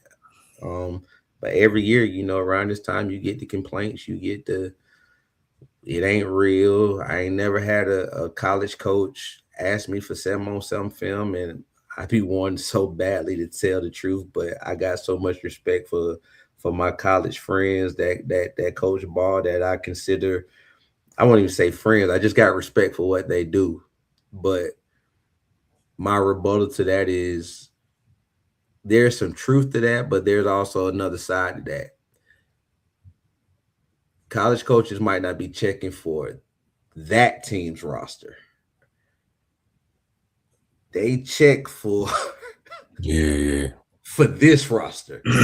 Or do they check for this roster? They check for who's doing what on this roster. Like, I ain't telling you something I'm assuming. I'm telling you something I know.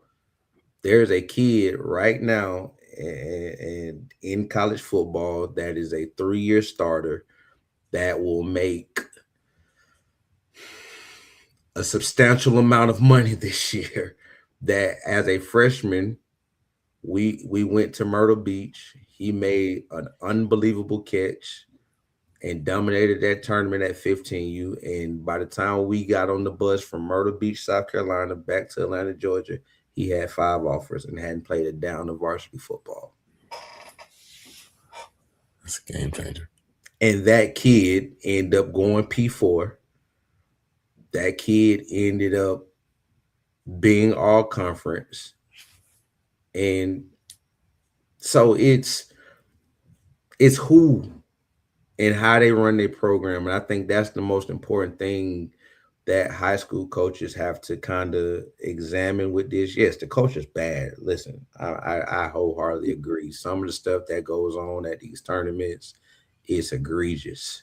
It's like, what are we doing, bro? Like what are we doing? But there's some good to it if you can get to a good program. There are some, it's just like anything else, man. There's good and bad to everything. There's some bad high school coaches out here and some bad high school programs. It's just the nature of life. Like, there's good and bad in everything. So, instead of complaining about it, you find the good and make it, make it do what it do. So that was a lot, Coach. I ain't gonna lie, you pretty much gave the sermon, and we passing the plates right now. Man, I try not to go on tangents, man, but there's so much good in our game, man. I just get tired of going on Twitter and when I say the game, I'm talking about high school football. There's so much good in our game, especially in the state of Georgia, man. You just get tired of seeing. Like, I can tell you what time of year it is by the arguments that take place on social media. That's a fact. Like, I can tell you it is the month of January when I start seeing, I'd rather see my kids running track than doing 7-on-7. I'm with you, big fella. I'm with you. But again, at what point do we stop complaining about this every year and we just figure out how to make it work for you? Like, we got on our team, we have kids that run track, and you know what we tell them when they say they have a track meet? Go run track. We practice on Sunday for that very reason. If a kid tells his coach, I'm kind of tight, man, I ran yesterday, cool. Sit down. Like, sit down. We not, again, I only can speak for what we do on that side of it. We're not here for the foolishness. You know what I'm saying? I be wanting to tell people put a stamp on it when you be addressing this stuff, because we don't operate like that. Don't miss nothing with your high school messing with us. And if you do, you better make sure you told your high school coach the truth and he good with it. But don't come blaming us for nothing. Nah, facts. So I want to ask you this, Coach. My perception of high school football to 7-on-7 is high school football maybe a little more A to Z and getting scholarship. 7-on-7 does that too, but it maybe increase your NIL value. You know what I mean? Is that a fair assessment? I think it's all of that. I think so. As a high school coach, let me speak on this side of it. I coach high school football. Like I said, this is going into year 18 for me. I've been anything from a head coach to a defensive coordinator to the guy that washes laundry. Even as a head coach, I wash laundry. You know what I'm saying? So I've done just about everything you can on the high school side besides win the state championship, right? Mm-hmm. I think when you're talking about recruiting from a high school standpoint, especially now. You have to have honest, transparent conversations with parents and kids, and but with that, you have to have an understanding of how this process goes now. So if you don't have a Power Four kid, you have to understand your recruiting will not. If I'm in the class of 2027, if I'm not Power Four or G5, I probably won't start getting recruited until November. And that's if I'm a bona fide football player. Because the reality now is that kid that would squeak into a lower level P4 5 years ago, that kid is going G5 now. Mm-hmm. And that bona fide G5 kid is now going FCS. So all the FCS schools that are recruiting high schools are doing is waiting for all these guys that got all these early offers in the spring that think they think they can commit to Texas right now, and they can't. That's all, the Tennessee Chattanoogas, the Furmans, the Georgia Southerns, even though they're G5, but that's all those schools are waiting on. And so what happens now, everybody else gets pushed back. So if you're not a kid that's gonna tear up the camp circuit, but you're really good at football, you have to understand your process ain't gonna start to November or December. Like, that's just a fact. And as high school coaches, you have to understand that, like, we know what it is at this point. It's not changing. It's not changing. It's never going back to where people are signing 25 high school kids again. It's never going back. It sucks. It hurts. It's frustrating, but it's never going back. So again, do we figure out how to navigate this, or do we every December and every February go on Twitter and complain about how this process is not fair to the high school kid anymore? It's just what it is. And then there's also some old school elements to it from a high school coach that we got to get back to. Get your butt on the road. Mm-hmm. Dead period is over Friday. Load up a van and get on the road. You know what I mean? Go get on the road, because a lot of these schools, especially the ones in the Midwest that would love to take a kid from the South, they don't offer them because they like, will he come?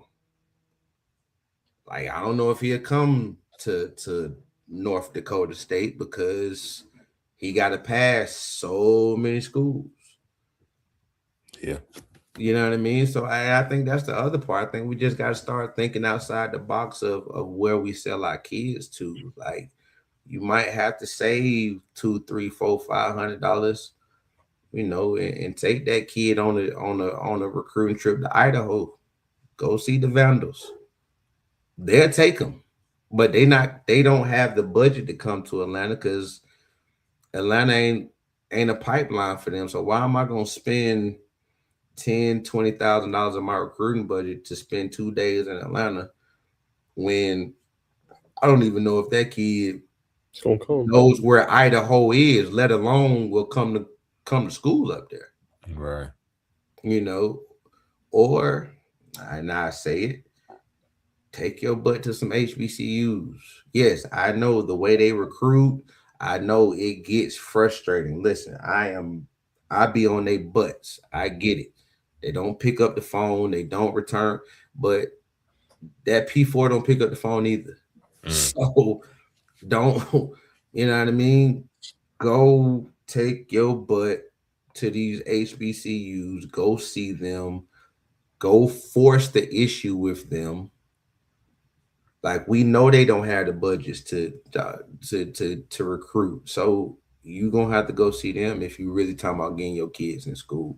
And then I think from the 7-on-7 side, man, again, I think we got too many people in the 7-on-7 space that are in it for the wrong reason. They think they're gonna make a buck, and they're not.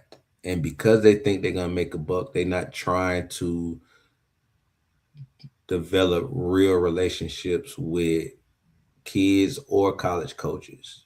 They're trying to sell these kids, especially now because college coaches, it is what it is. I probably get in trouble for saying this, but we know what's going on. They are willing to deal with the middleman to get the kid on campus now. So you got people jumping in 7-on-7 so they can be the middleman because school A is willing to pay $2,000, $3,000, $4,000 just to get them on campus. But you're not really helping that kid, you know what I mean? And that's really the issue. So I think, like, for us, we try, when we go out of town, we try to visit at least one school if our schedule allows it.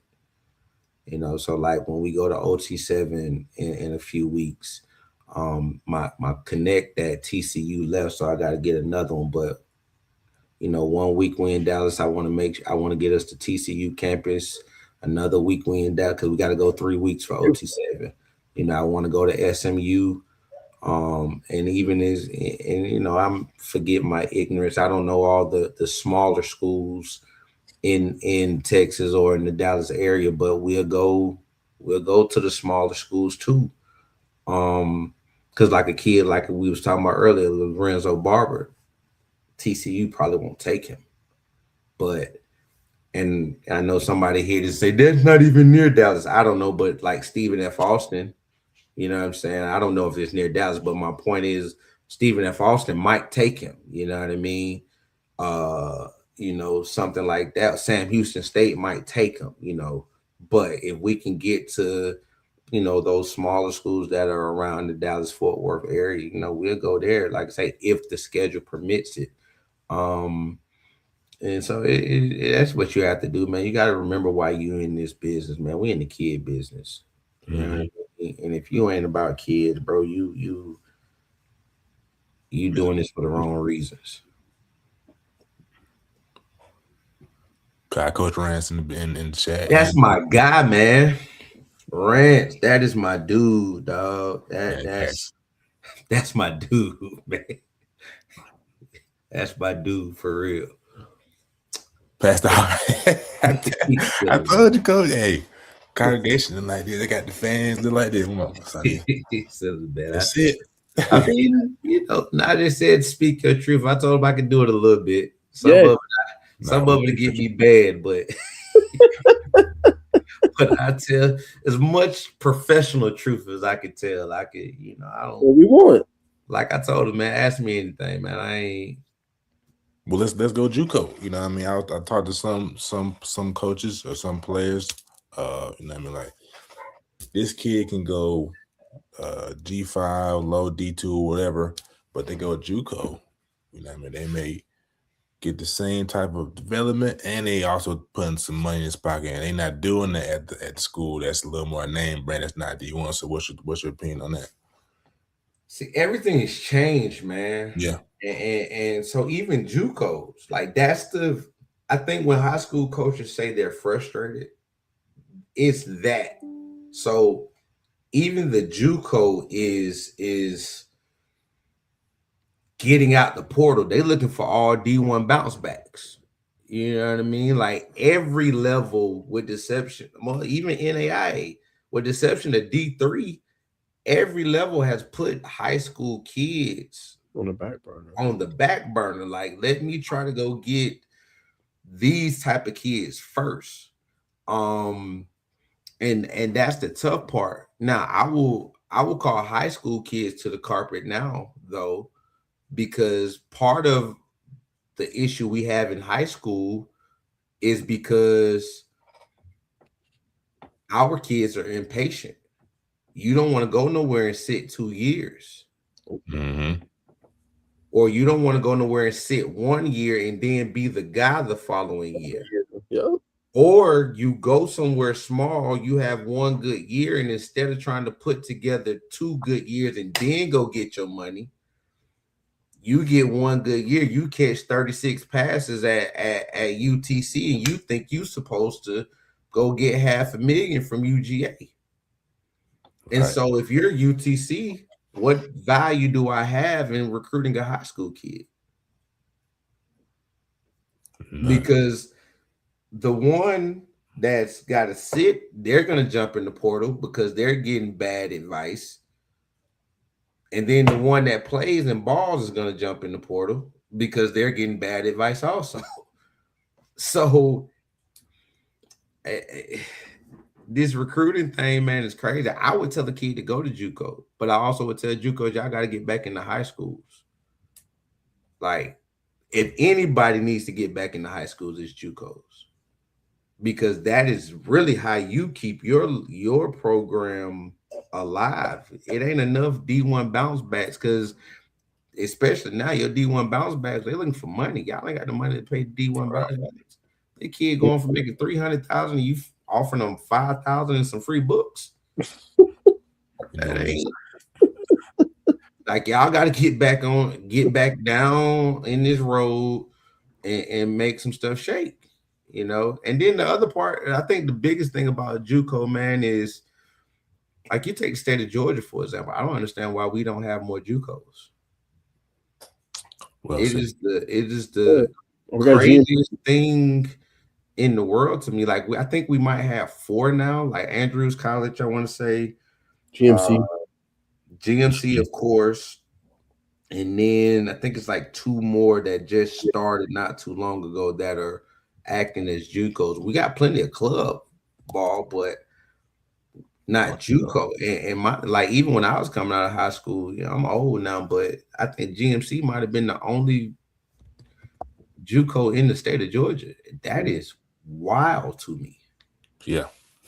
Like, and I get it, football is expensive, but that's just wild to me. Like, and I that's the other part that's tough, because unless the rules have changed, I want to say Kansas JUCOs are only allowed like 12 out of state kids.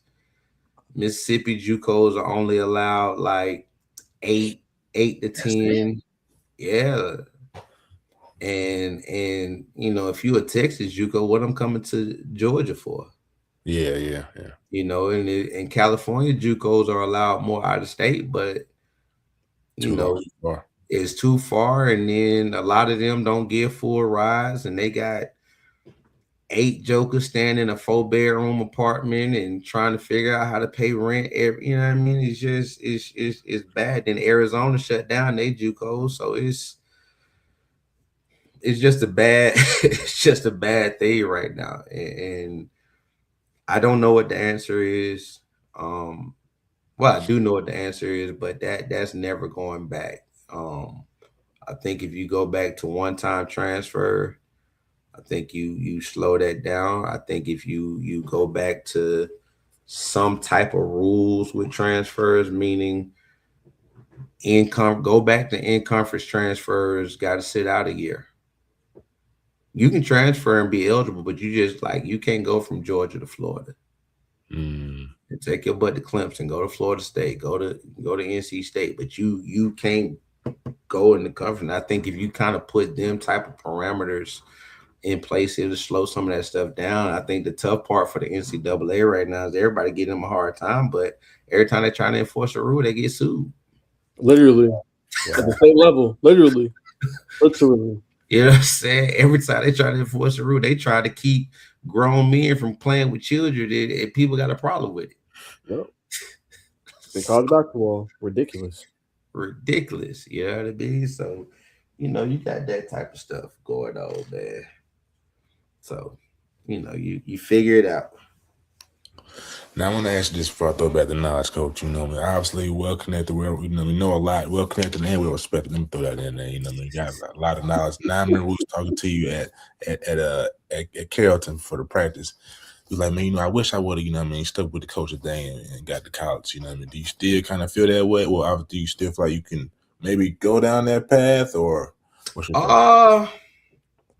I think I can get that path. I know I have a good enough relationship with probably 3 or 4 guys if they can maneuver their way to some head coaching jobs. I would have a shot. Um, I think like I used to be like upset about it. And I'll be honest with you, I've had some opportunities in my career to go to college. I think people don't understand nobody gets paid in college but P4 coaches and select G5 coaches. So, the opportunities that I had, the interviews I've had, um, at the time, had I been single, I probably would have took them. But, I was full-fledged into teaching. I got a wife. I got at that time my last college interview I had, my son was on the way. So it was like, do I really want to take a $20,000-$30,000 pay cut just to say I'm a college coach? Right. Yeah. And it was just like it wasn't. Yeah, mom. Some people say, "Man, bet on yourself. You'll be making X amount by now." Yeah, I could say that, but at the time I just didn't see it, and so there was a time, like I said, that I did regret it. But now it's like, man, I've impacted so many lives, man, coaching high school ball that I don't. I probably missed the money, but I don't really miss the fact that I didn't have that opportunity, just because I see the impact I've had on lives over these 18 years, and I think that probably carries way more importance to me now I'll be 42 on Sunday, so now at 42 years old than probably when I was 30 and thinking like, man, I could be making this amount of money by now, and it's about perspective. So, our perspective now is, it is what it is. Well said. All right, coach. I'm asking the nitty gritty questions. Gotta have you share your take What's on up? the media. You ain't gotta say no names. You ain't gotta What's say no names up? of companies.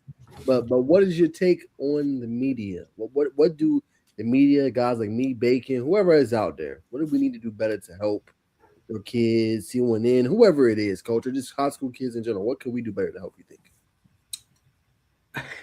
I'm gonna get in trouble, but I'm gonna say it.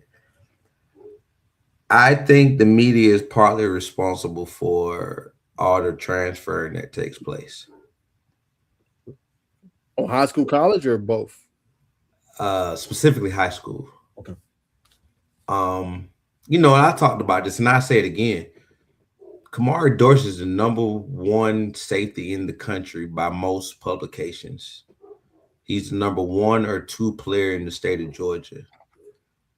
And you were the only media person there covering his commitment. Like, I got a real problem with that. But if he was at any other school that people are normal or are accustomed to covering, we wouldn't be having that conversation. And so it's that stuff that I'm talking about. Like, right, wrong, and different. We are in a generation that loves the attention, and so they're going to go where the attention is.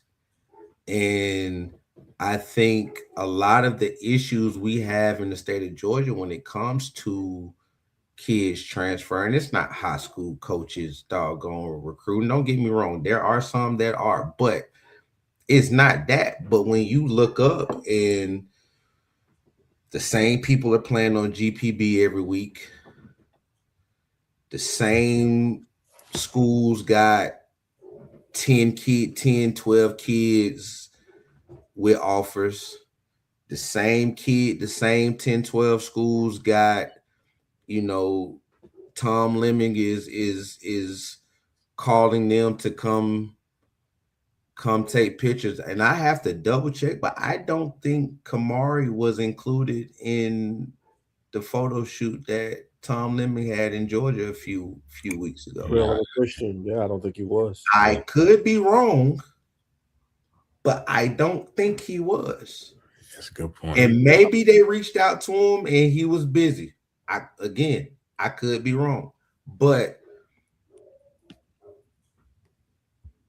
like that's an issue for me. And it's not just because it's Kamari, because I'm close to him, but it's Kamari is the case study that kind of supports my point. In like there was a time people was digging up under rocks, and put it like this: there was a time I had recruiting services at a midnight practice at Banneker High School. Wow. I had recruiting service rival Scout when Scout.com was in play, like in College Park, Georgia, midnight at midnight. Right. Now, granted, we had players, but that wouldn't happen today. No. Like that wouldn't happen today. You know what I mean? And I think some of these kids, man, some of these programs just deserve better.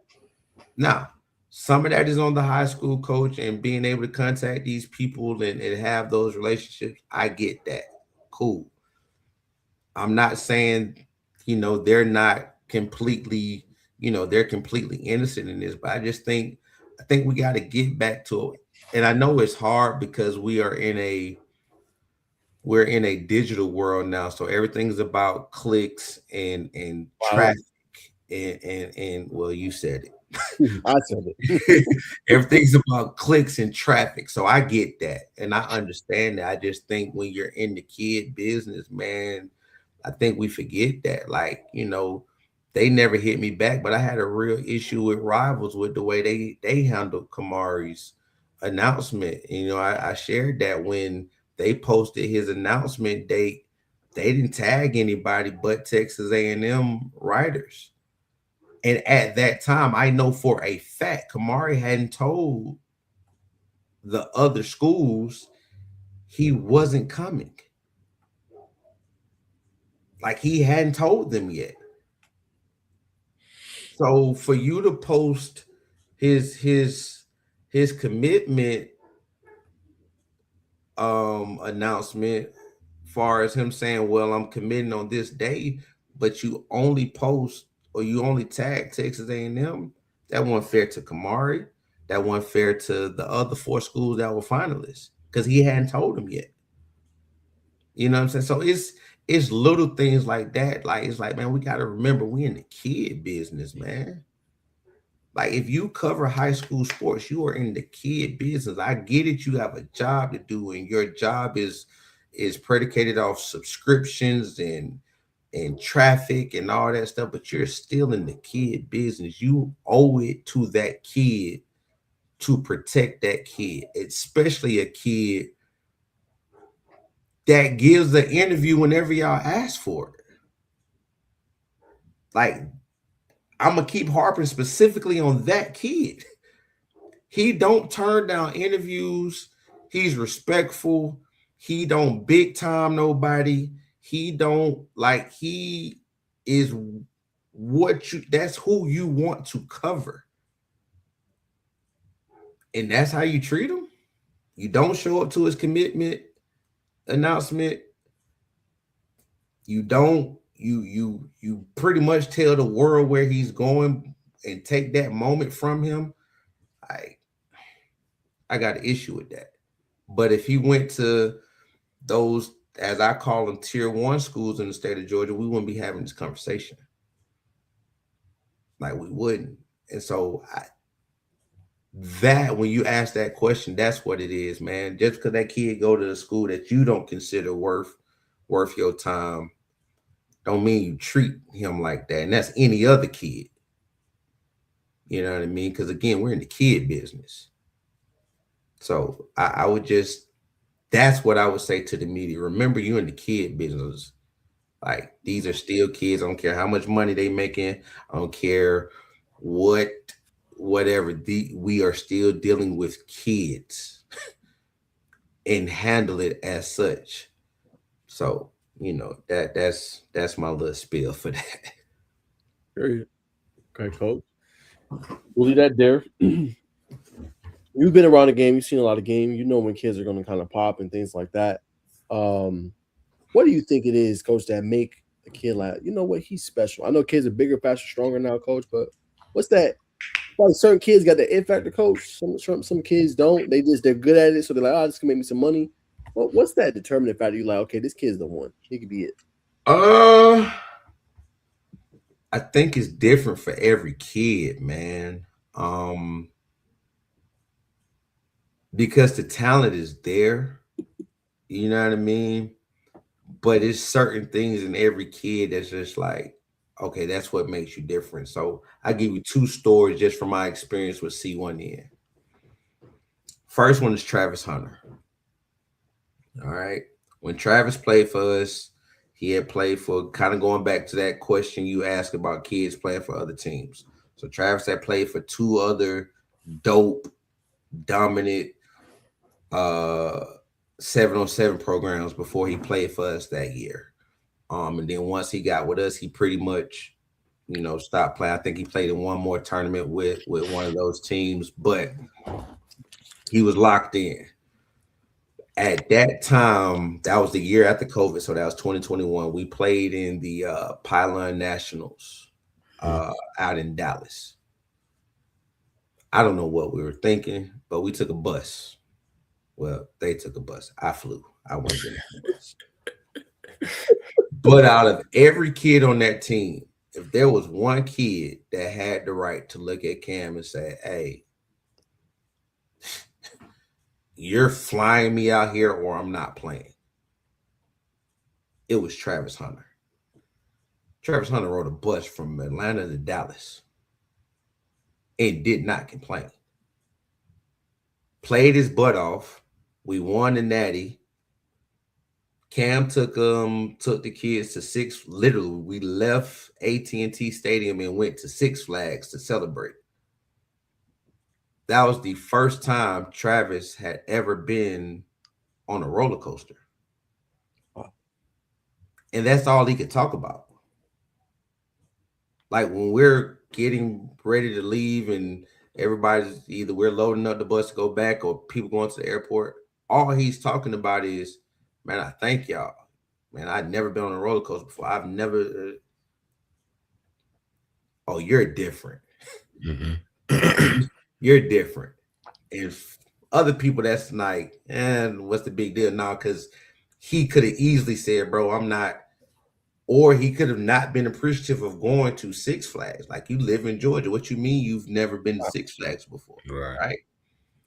The other kid, when I knew he was special, is Dante Moore. So what people don't know is the very, very first OT7 was in Las Vegas, and it was a partnership between C1N and Overtime. I did not know that. Correct. Oh. The very first one. In similar format, you get all the best teams out there. We lost to South Florida Express in the finals. But here's when I knew Dante was different. So the way they had it that first year, they put all the teams in the same hotel. Dope experience. Mm. You get to play against each other, then you get to kick it at the hotel with each other. Dope experience. You're talking about, that's the year that Nico, Malachi Nelson, and Dante were the top 3 quarterbacks in the country, and all 3 were at OT7. Mm. So the way they did it that year, they put you on a bus. They put 2 teams on a bus to transport them to the field and back. Dante was the last kid to get off the bus every day. You know why? He was cleaning. He was cleaning the bus. Wow. So for me, it's that. Everybody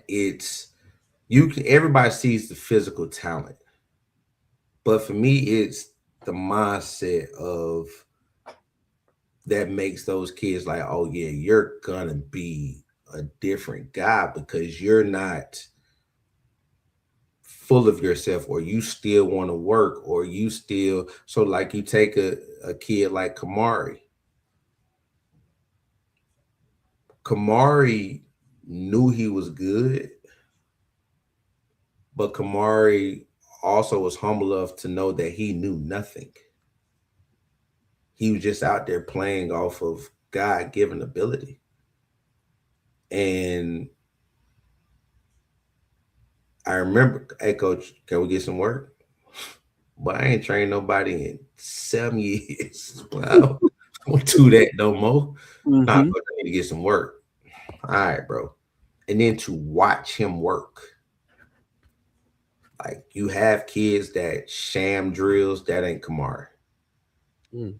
Kamari go through drills full speed, and then you wonder why it starts to translate. And we, we don't even get to work as much as we want to because he does so much. But it's those things where you find out like these kids are different. Shaq Wiggins years ago, man, Shaq had an unbelievable work ethic, man. Unbelievable, man.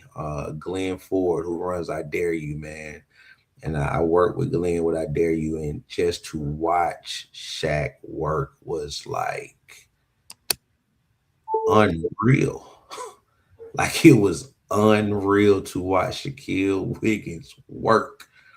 You know what I mean? So it's those things, man, that you just kind of you zero in on, because again, everybody got talent, but what makes you different? And then when you start to see that, it's like, oh yeah, you're a different type of special. Like, you're a different kid. Like, to watch Justin Fields in 2017 go from a guy who everybody said, oh, he's just a runner, to, oh my God, he can throw the football. But to watch him work and watch him soak in everything, like you see it. You see it is unbelievable, man. And you just, it, like I say, it's different for everybody. The things that trigger, like for me, but for me is it comes more, what is the neck up and what is your heart? Like, you talented, that's cool, but when I can see what's in your heart and what's in your brain, I can say, oh yeah, you're, because as my dad used to say, if you're a fool without money, Could be a fool with money. oh boy, an even bigger one. You know what I mean? So when I'm looking at kids, I'm looking at those things. The talent is the talent. But if you crazy and you ain't got no money, Lord have mercy. That's a fact. You know what I mean? So that's how I look at it. I'm asking one more before I throw it back to Bacon. So, Coach, it's a personal question, but it's about obviously me and Come Bacon. on. To me, but why? I know obviously you appreciate what we did for Kamara and everything like that. But Coach, why did you take a chance on us? You could have easily, I could have got your number at the event. You could have, I'm saying, ghosted me. Yeah, he did cool. Let me not, I'm saying, allow him to come to my practice. Why do you continue to, I guess, trust us and allow us to be so involved with your process and your C1 in and be so kind of just close to you? So I am real big on doing things for youngin, as I call them, youngins, that was not done for me. So all my old heads, and I didn't know no better because I wasn't raised by an old head from the coaching side of it. All my old heads expected me to know that I need to reach out to this person, that person, this person, that person, and kind of go sit up under them and get the tutelage that was necessary for my career to kind of take off. And so everything that I know from a high school coaching standpoint, let me backtrack. The foundation of everything that I know from a high school coaching standpoint, I learned through trial and error. Mm-hmm. I didn't work for, and I have much respect for every head coach I've worked for. So I don't, when this comes out, I don't want nobody to think that I don't have respect for Benny Crane. Benny Crane taught me recruiting. Benny Crane taught me the recruiting game. That's why I can, I can sell water to a well when it comes to recruiting. I learned that from Benny Crane. Tony Slayton taught me work ethic. He was the guy that taught me. He used to say, good, better, best. Until your good is better and your better is best, you keep working. So that's why I work the way I work. Ed Gosa taught me to be professional.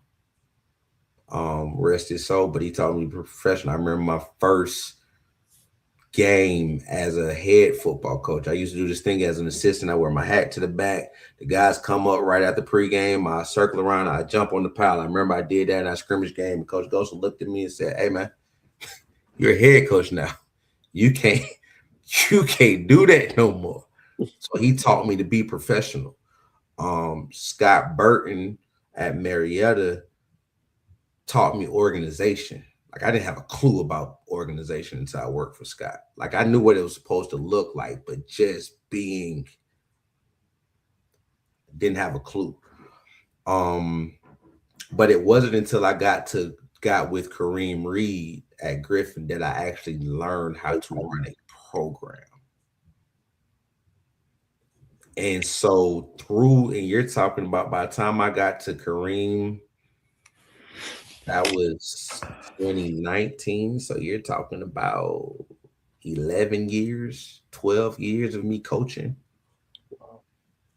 And I never got a chance to work for someone that I never got a chance to work for Frank Stevens or Eric Parker or a Brian Lamar or who learned from Frank. You know what I'm saying? I never got a chance to work for those guys. You know what I'm saying? A Joey King, Jess Simpson, a Dale McGee. Like I never got a chance to work for those guys. A Jimmy Smith at Cedar Grove. You know what I mean? I never got a chance to work for those guys. So my foundation is really trial and error. And so I always told myself, man, when I got an opportunity to kind of be the OG, that's what I was going to do. I wasn't going to expect guys to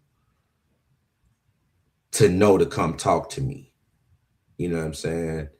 And to be honest with you, from a numbers standpoint, I haven't done anything in high school football for people to come talk to me and want to learn, so to speak. But I will say a lot of your favorite coaches talk to me.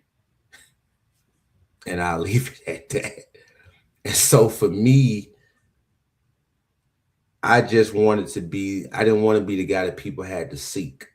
I wanted to be the guy. And I know some people say there's something about being mysterious or whatever, but I didn't want to do that. So, I was in this game, like Jamie Newberg covered me in high school, and his brother is now covering recruiting, you know what I'm saying, Josh Newberg. Mm-hmm. And then, Rusty and Chad and Kip Adams, all those guys, when I was at Banneker, they did me a solid by covering Banneker. And granted, we had players, but, they covered them. And so for me, it was, man, when I see guys that are out here actually trying to do right and not just search seek out the big story, or not just post stuff for the sake of posting because they know it's going to create controversy. It was like, man, everybody, and then the other part, everybody don't want to cover us. You know what I mean? Like they don't, because they feel like, or in the past, we've been protective of our kids. One thing being around Cam has taught me is, bro, you the product. Like Cam and Ahmad Tinker, those two there have taught me the value of that kid being the product. So you control the product. And when the people who want to talk about the product aren't necessarily valuing the product, then they don't necessarily need to be allowed access to the product. And so over the years we've done that, or what people don't understand over the years, a lot of our kids, because like recruiting's changed, but man, back when we first started doing this, man, it was so many writers and people calling these kids, man. We would get the tournaments and the kids would tell us like, Coach, I don't want to talk. Cool. Hey, we ain't doing no interviews. And so, you got people who they haven't forgave us for that, but it wasn't us. It's the kid. The kid didn't want to talk, and he didn't have enough here then, because those kids were, for lack of a better term, those kids were more respectful of the process. Now these kids don't mind telling you no, but when you talking about 2014, 2015, 2016, man, them kids was, man, like they didn't know how to say no.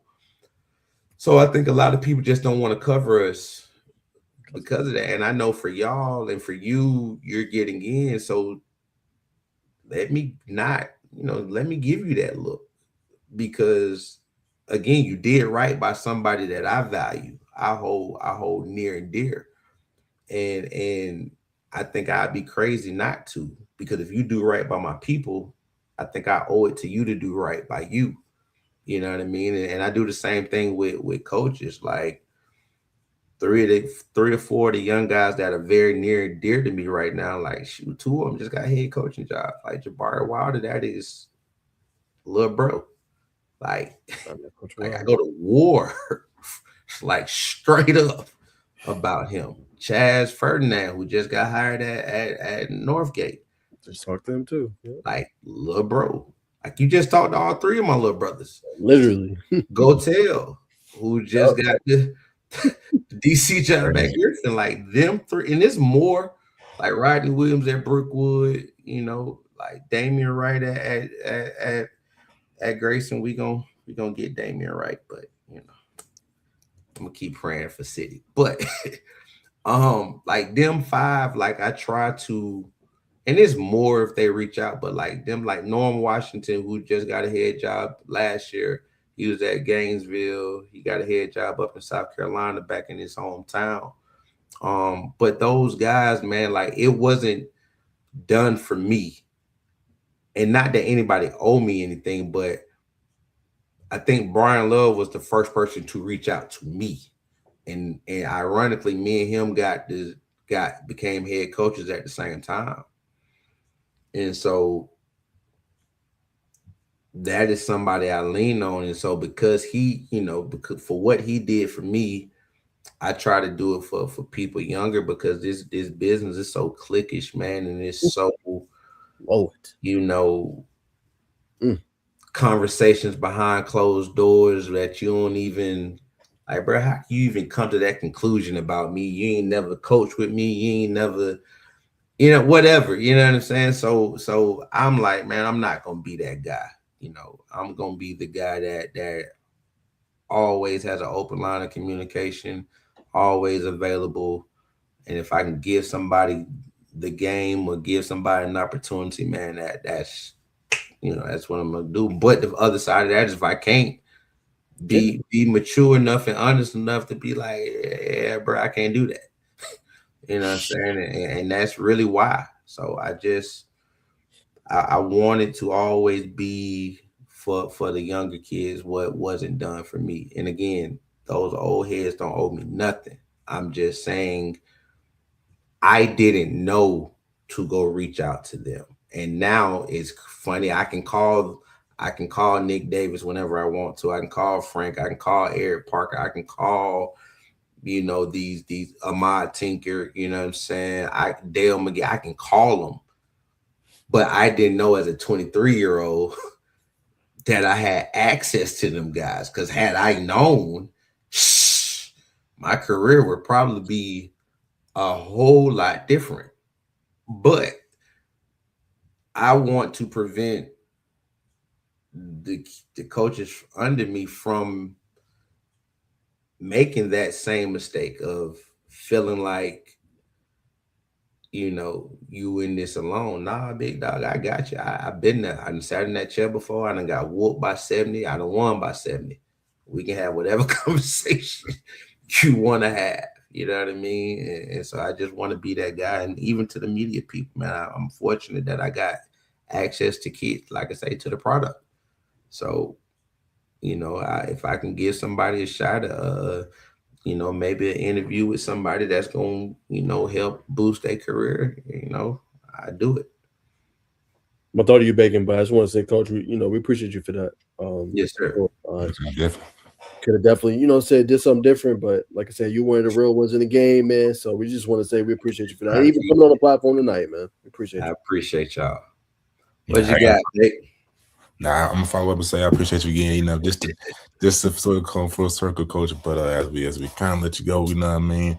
What does Coach Andrews do to kind of wind down, decompress, let you know what I mean, get outside of football? You a chess guy? I'm a cigar guy, man. Okay. I'm a cigar guy, man. I should have known. I'm a cigar guy, man. I'm a sit in my backyard, man. Now that it's a little warmer, I'll probably be at my, you know, I don't even know why I'm gonna say this because I know somebody gonna see him like, oh, he flexing, but I'm gonna sit in my backyard at my fire pit with a and that's me. Or just, I ain't afraid to say it, man. I like being married, bro. So definitely, if my wife at home, I'm a big baby, bro. I'm climbing up under her and going to sleep. Like I love being a father, man. I love being a husband, man. And those are probably the things that help me decompress the most. And if I'm just in, because we all human, if I'm in a mood where I just don't want to be around nobody, I'm probably in my backyard with a nice stogie and listening to some type of old school or new school R&B and minding my business. I figure the more I mind my business and the less I say, the less I can be in foolishness. So, and I don't talk to a lot of people. So if something ever gets said that I said, I can pretty much pinpoint who I said it to. And then I know you need to get out the circle too, man. I that's what I do, man. I be out the way. Nice. That's the only way to do it. If it was for 707, you probably would not see me until doggone August when football season start.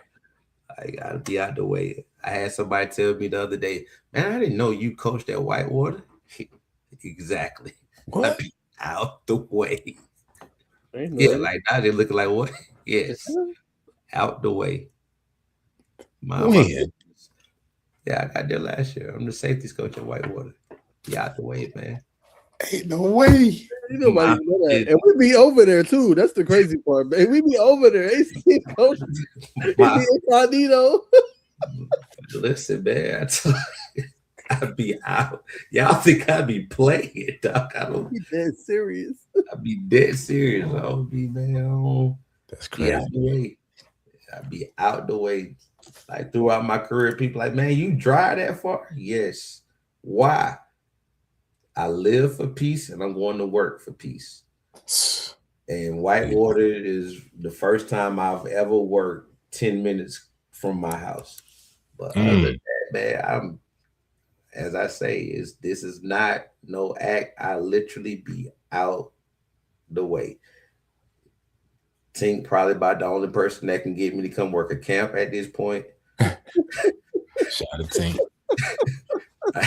Bro, it got to make sense at this point. Like, why am I going to do this? Because I'm to a point, man, where I just, if it don't make sense, and I ain't even talking about money, just makes sense. Like, if I got to fight somebody, not literally, but fight to coach somebody or egos involved, man, I don't. I ain't got patience for egos, man. I'm turning into the old grumpy man, man. Listen, I done forgot more stuff than you young whippersnappers know, man. Leave me alone. That's where I'm at now. So, you know, that's what I decompress, man. Nah, facts. Definitely learned a lot, man. Rants, no, I pop up at Creekside at a practice, man. I be I be out the way, chilling, Man's man, respect this brother a chilling. lot. Ain't got time for no drama, man. But other than that, man, I be chilling, man.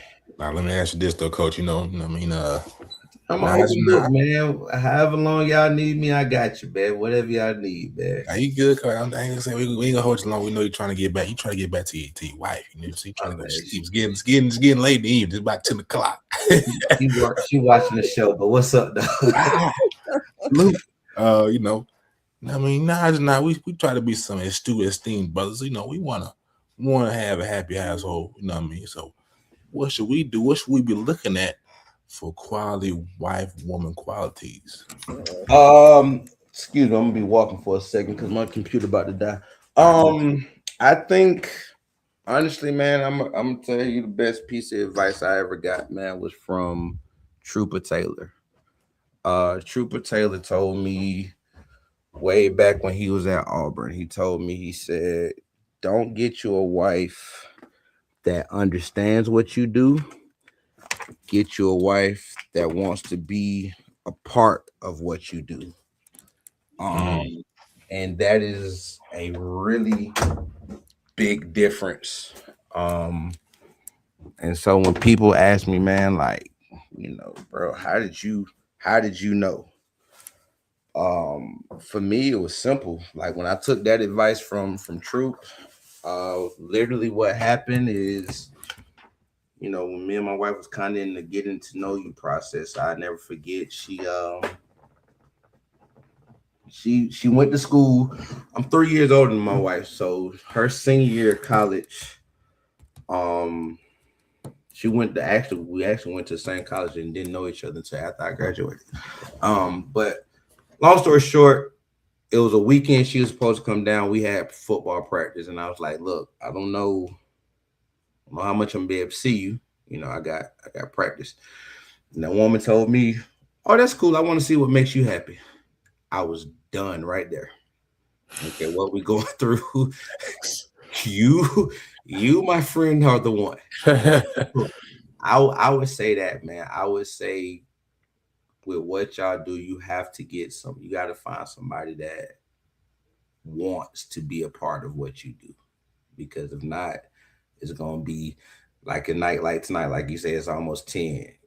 That woman that don't understand that and want to be a part of that is going to give you this stank face when you come to bed, or after you finish editing and all that, man. So you got to find somebody that wants to be a part of what you're doing, because if not, it was gonna come a day where you're gonna have to make a decision, and you either gonna be upset because you're gonna have to stop doing what you love to do, which is gonna cause resentment, or she gonna be upset because you didn't pick her.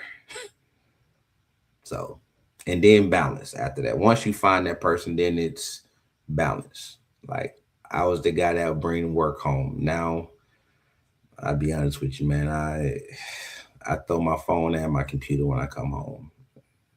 I watch film in the morning. I'm not studying when I walk through that door. So, is that because you're tenured now, or did you feel like you had to do that? Did you feel like you had to do that when you were younger? You kind of get skin in the game.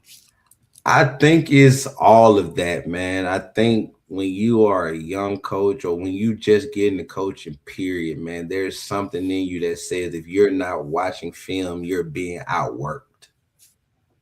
You know what I mean? That's why people still have Sunday meetings in high school and meet from 1 to 10 because you just feel like you ain't working. And as I've gotten older, as I've got, like you say, 10 years, I just realized, bro, after you watch this like 3-4 times, teams do what they do. And not only that, just to be completely honest with you, I don't care how good of a coach you are. If they Jimmys are better than your Joes, bro, you ain't got a chance. Anyway, like, you don't have a chance. People watched hours upon hours upon hours of film on Buford. You don't have nobody to stop Ty Boogie. So all that film you watched, I know when they line up in this formation, they're running this play 90% of the time. Cool. You got somebody that's going to tackle number 3 or number 1. What Ty Boogie wore 1? You got somebody that's going to tackle him? If you don't, all that time you miss with your kids and your wife ain't finna help you. The man finna run for 200 yards and 3 touchdowns, and you still gonna lose. And so once I realized, especially on the high school level, it's just like, man, I figure out other time to watch. It's not that I'm not gonna watch film, but if I've been gone from my house since 6 this morning, I didn't put my kids on the school bus. And my kids at that age where that stuff matters. I got an 11-year-old and an 8-year-old. Like, I'm not coming in the house at 7:30, 8 o'clock. They bedtime at 8:30, and I'm that 30 minutes I'm gonna spend on this computer or on my phone. Nah. Now there was a time I did that. And again, going back to understanding your wife or the person you with wanting to be apart. She understood it, but that didn't stop her from like, hey, you know I'm still, so it's like you gotta either stay up late, get that time in, and then when she go to sleep, kids go to sleep, yeah, you can go back and watch film if you feel that's necessary. But half of the battle in high school football is who got more talent. Now, when talent even, yeah, I need to find this edge. I need to find, okay, what tendency can I really exploit? But outside of that, man, what's their top 5 plays? What's their top 5 formations? Stop them, make them beat you left-handed, and go to bed. Just that simple. Well, see, Coach, that's it for me, man. Like I said, I appreciate you, bestowing this knowledge upon us. Our viewers, man. It's much love. I'm a little worn out. You just make it look worn out. Nah. I'm like half blown away, half appreciative, all wrapped in one, man. They got more. They got more questions, man. We'll get on another time. You can ask more questions. I definitely gotta ask you something else, but it may not be suitable for the pod, but I gotta ask you something for sure. We good, man. We good. I've had a blast, man. I appreciate y'all. No, I appreciate you, Coach, man. Stay in touch. Hey, I'm gonna let you go on this. Let us know, man, any big tournaments y'all have. I know y'all gonna be hitting the national circuit, but if any more in the A or anything like that. Pylon this weekend. That's our last one. Pylon is gonna be at Franklin Gateway Park up in Marietta. Okay. You said this weekend? Yep, this weekend. I already told him my birthday Sunday, and I'm spending it with y'all clowns. I better act like y'all got some. I better go in. I swear. But we'll see how it go. We'll be down some guys. Guys got Elite 11. Guys got college visits. So, go out there and see what roster we can put together and figure it out. Thanks, Coach. All right, man. We're going to let you get that sleep, man. All right, man. Appreciate y'all. Yes, sir. Appreciate you, Coach. All right. There you go, man. Coach Andrew, appreciate him coming on, man. He's on here for a little minute. Hold on. Let me get a. Hey. Yes, sir, man. Look, y'all know what to do, man. I'm going to close it out. I know baking time. I'm going to close it out for us tonight. Appreciate everybody tuning in. Big Bertha. Hey, we appreciate it. A Big Bertha 406. This is Peak. Hey, man, look, this is what we're trying to do, man. We're trying to take this podcast to another level, man. You know what I'm saying? Give y'all the spiel and keep it real. Hey, man. Keep it real. You know what I'm saying? That is what we're trying to do, man. Try to give y'all the exclusive content from all the best coaches, not just high school level, 7-on-7, college, whatever we can do. That's what we're trying to do, man. But I'm going to close out for the show, man. Y'all know do. Like, comment, subscribe, follow all our social media platforms at Bacon Network at Najee Wook.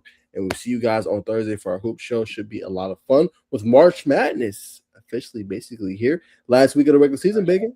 A lot of fun to talk about there, obviously, before the ACC, SEC, and all the Big 12 tournaments. All right, y'all. So we'll see you guys in the next one. Peace. Peace. Just sizzling news.